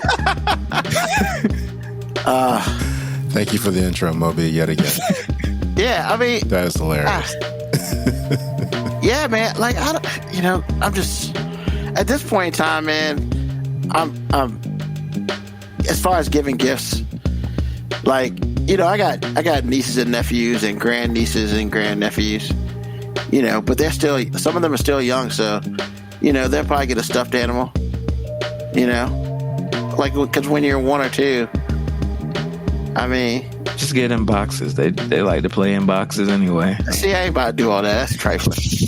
I'm just saying, when you give little kids big gifts and boxes, they end up playing in the boxes and after. I ain't gonna lie, and my brother gonna laugh when I say this. I have thought about getting one of my nieces like a tiny gift and just put it in a big ass box, and then like put a whole bunch of stuff in it. Oh, she's like 10 now, just to make her go through. Be brilliant. Yeah, see, like, AG's like, man, that's some foul shit, bro. When you're 10, that's just wrong, man. But I mean, when she's 5, yeah, that works out. I did see an internet gift one time, and this dude, I think it was when the PS3 was out, this dude had a PS3 box and wrapped it. So when the kid opened it up and all that was in the box was like a controller, but there was no game system. That's cold. And I was, and like, I'm thinking, oh, so he's gonna bring it out. And he was like, nah, remember when I told you if your grades weren't right, you won't get no. I'm like, oh my God, bro, that is like guerrilla warfare right there, man. I mean, that's just like the dad who ran over the kid's Xbox because he decided to steal shit at school. I think that is a little different. You're crazy in your face. I agree with that too. I mean, because like, he already had the Xbox. He didn't do what he was told. The game system got run over. Okay. This is like something you didn't even have to do. You could have told the kid, well, you already did. It's that you ain't getting jack if your grades ain't right. But you're going to take the time to buy it. Take everything out of the box except for the controller. Wrap the box. Give it to the kid. And just watch that trauma. That's hardcore. AG. Yes. 5 letters, baby. What? Petty. The petty is strong in that one, sir. But why do you have to be petty? You were in control of the situation. You're the parent. AG, happy early birthday, Black Winter Shadows. I'm not here for that level of petty either. I'm just not. But I'm just saying, but if you're gonna choose to be petty, you gotta go big. You gotta go big. You gotta go big. That is something that will come back to bite you. Maybe. Maybe, and that's all the more reason to go big on your petty. Yeah. If you know your petty is going to have to come back to bite you one day, you might as well get your money's worth in the petty present. Wait a minute. The petty present. If you know your future's going, if you know that future karma going to come back to get you, you got to revel in that petty present. It's got to be so big that when you get your get back, you be like, yeah, I had that coming, but it was worth it. It was worth it. Okay. As long as it was worth it. That's all I'm saying. That's like all those wedding joints, man. When significant other finds out that the other person been cheating, and just different ways of put it out. Like I saw one where they had video, and right before the vows, he had the little speech, and he says, "And let's look at the wall," and then the video of her and one of his friends doing the nasty was up there, and he was just like, "See, this is why there will be no wedding today." And she's like, broke up to the flow up. And I'm gonna tell you, that's a bitch move. And the reason I'm gonna say that's a bitch move, man, I ain't gonna have my mama out here and have all these people show up to the wedding and just so I can clown a hoe. Like, nah, man, I ain't about to have my family up here just so I can clown a hoe. You know, man. he ain't wrong about that. He ain't wrong about that part. That's good. That was good. It depends, because if your mama told you, don't marry that hoe, don't do all that, and then right before you show it, you look at mom, I love you, and I very much apologize for not listening to you. First and then of all, you show it. You don't know Yolanda Brown, because the one thing I damn sure ain't doing is I'm not about to justify or verify anything that she has said so she can always bring that shit up for the rest of my motherfucking life now. So now every time she says something, remember last time you listened to me, that heifer was out here sucking on everybody. Man, we got to get your mom on the show. And you were talking about her like a dog. Hold on. These are not me talking about her. This is straight up true. I am not about to have Yolanda Brown with more ammunition of the I told you so, because this woman is still bringing up shit that I talked about in like 97. You remember that time? I'm like, Mom, that was in the 6th grade. I'm saying you should have listened to me then. Like, yo, that's talking about 30 years ago. Like, so I damn sure ain't gonna give it this much ammunition so every woman I bring to a family function for now, she can judge and then be like, was this heifer gonna do the same thing the last trick did?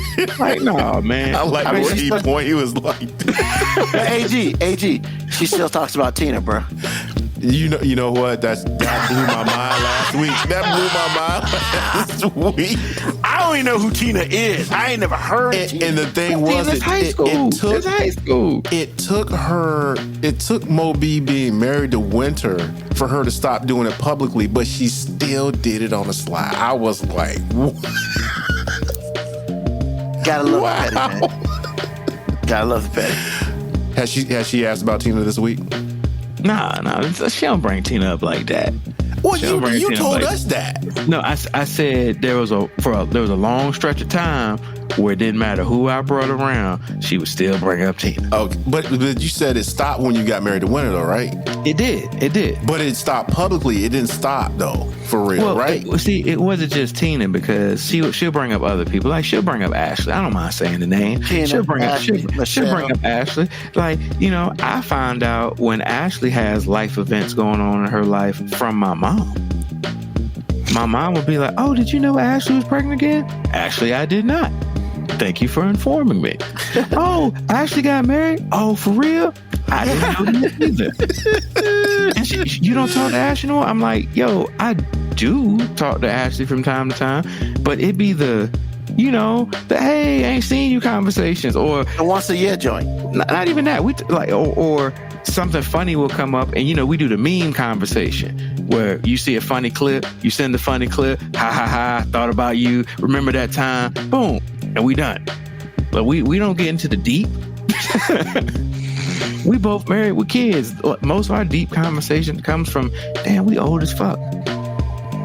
All we do is talk about our kids. Yeah, that's all we do. Talk about our kids. Her tribe of boys and my tribe of girls. Like, wow. All right. woo. this has been her tribe a lot bigger than mine, though. Like her tribe a lot bigger than mine. She got 4 boys. And I was gonna say you stopped it too. Yeah. She a better person than me because I four? Nah. I mean, she trying to get a football team, bro. Hey, look, offensive line. What's going on? She one player away from having a starting 5. I'm just saying she one player away from having a starting 5. But I mean, I couldn't imagine supporting more than 2 terrorists. That's crazy. That's crazy. I was waiting for that. Oh my God. Goodness. So AG, man, what's on your mind, bro? Y'all are actually. I just want at the end of the year, we've done 52 shows. I appreciate y'all, man. Y'all, I don't know. I don't really have the words, which is rare, but I will say I appreciate y'all. Merry Christmas, Happy New Year. It's been a good year. So thank y'all. Appreciate you. We appreciate you too, AG. Well, at least I do. I don't know about him, but Thank you. Appreciate it. all right, Moby, what's on your mind, sir? I mean, I have a great appreciation for everyone on this show as well. I mean, I don't know why you gonna say I don't know about him. Like, I ain't speaking for you, bro. This is your show, man. You can do whatever you want, man. See, that's why I don't speak for you. 5-minute warning.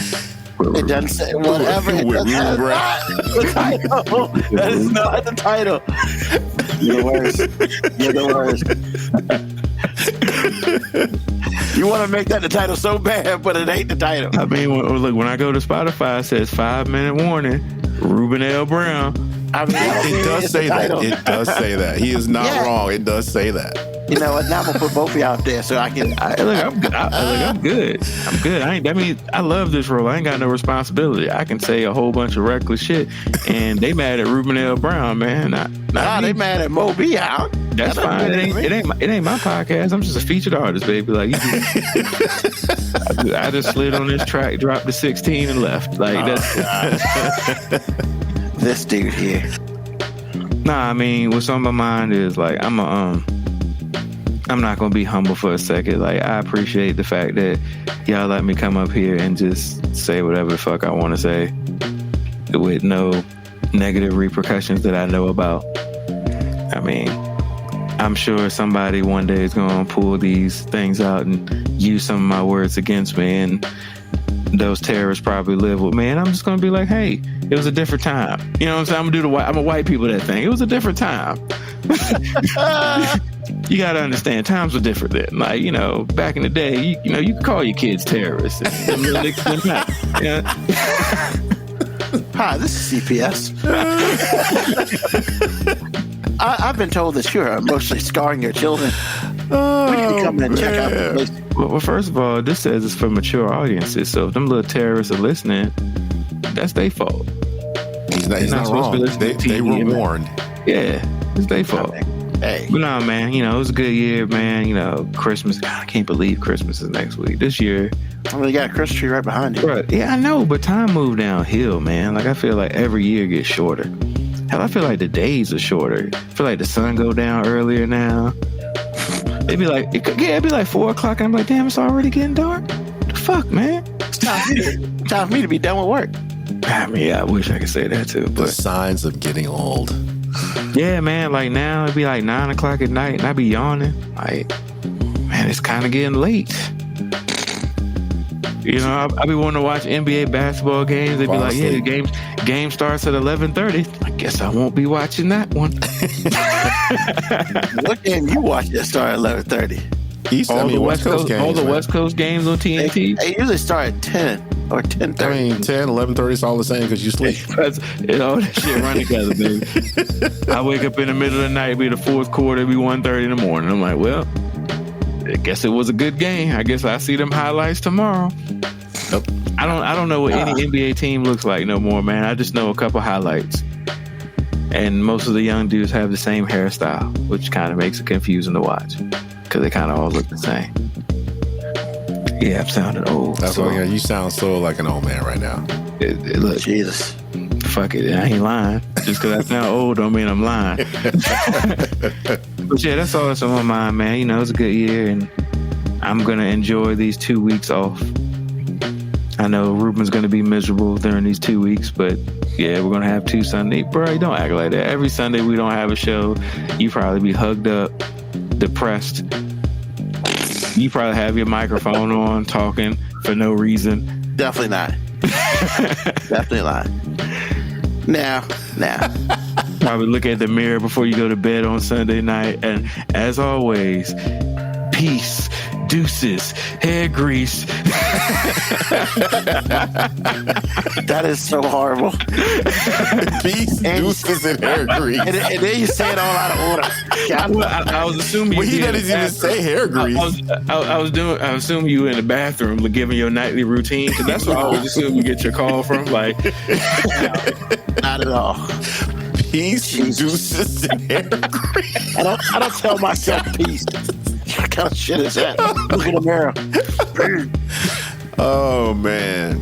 I'm not going to see you in 2 seconds. Oh, that was hilarious. You're so stupid. You done? sure. Oh, I'm just making sure. Yeah, I'm good. Sky, man. See, I'm sitting here, I'm going to talk about how much I appreciate both of y'all, and then this guy. Hold on, I started with how much I appreciate y'all. I started with that. I did too. Well, I'm trying to. This guy. So, nah, man, as always, I do appreciate y'all, because, you know, without y'all, this show don't go. I'm nowhere near as funny without y'all. So, I'm more of an annoyance without y'all. So, I will say this, though. I got a pseudo compliment the other day. The first part of it was, I was at one of the places where I work, and they was like, yeah, how old are you? You're about 33? I was like, oh, bless your heart. And I was like, and then she was like, you're married? I was like, no. You give off marriage vibes. I was like, what? How do I get off married vibe? Because my thing is, I'm not married. Why would I give off that I'm married? Like, I'm curious how you give off marriage vibes too.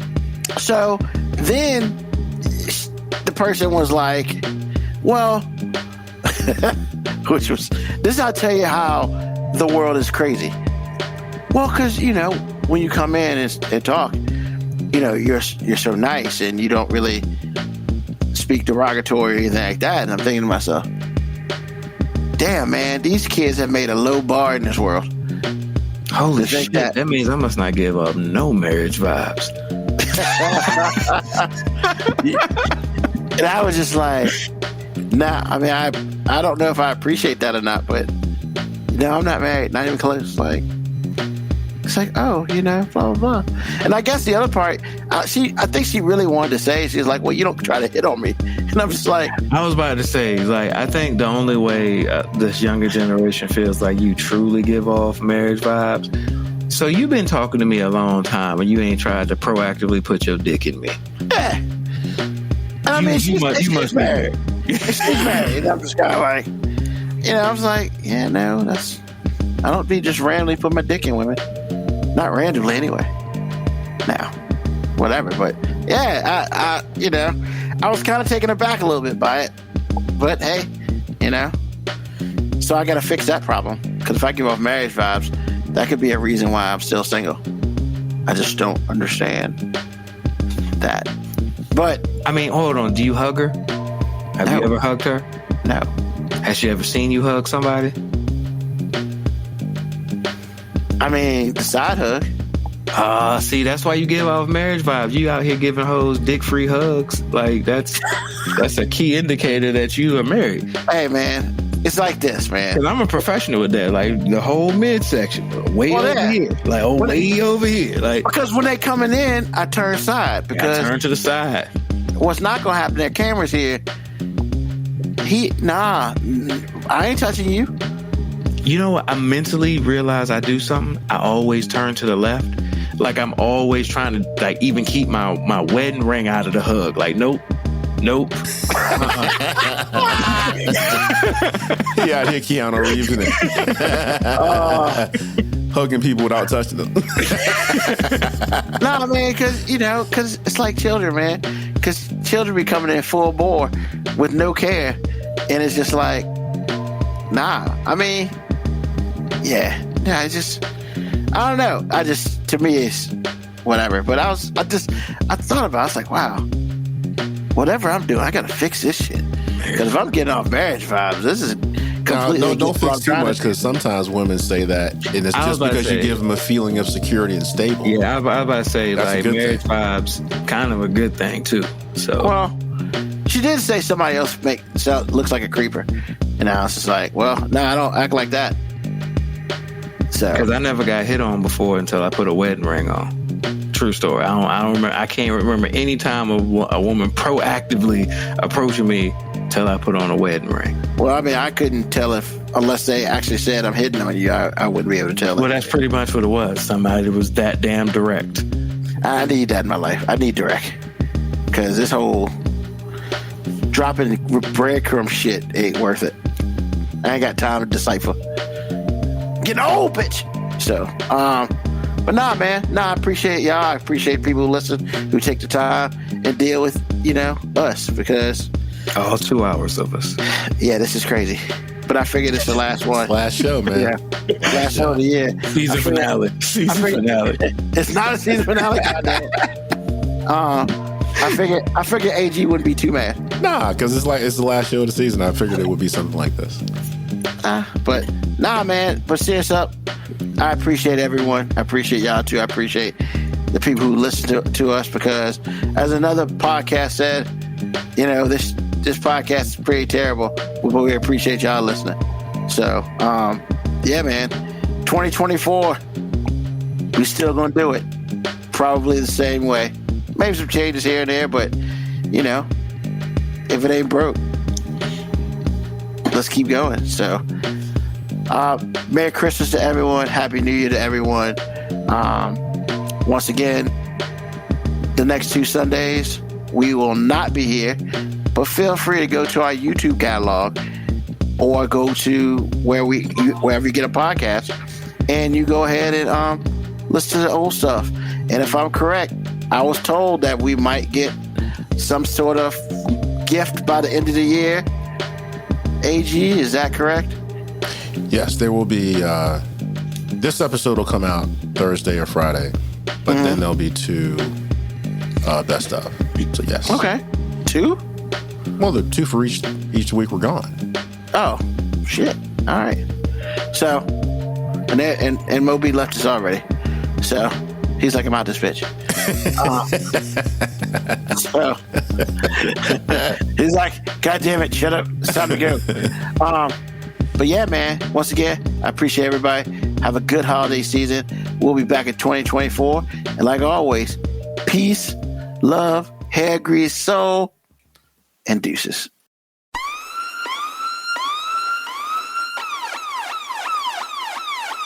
Email us at 5minutewarning19@gmail.com.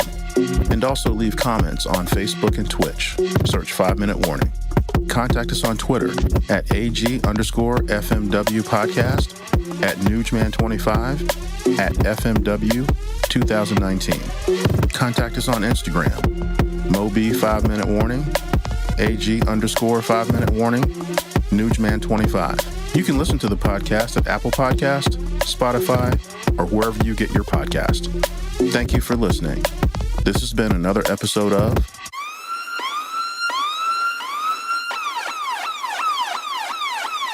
The 5 Minute Warning.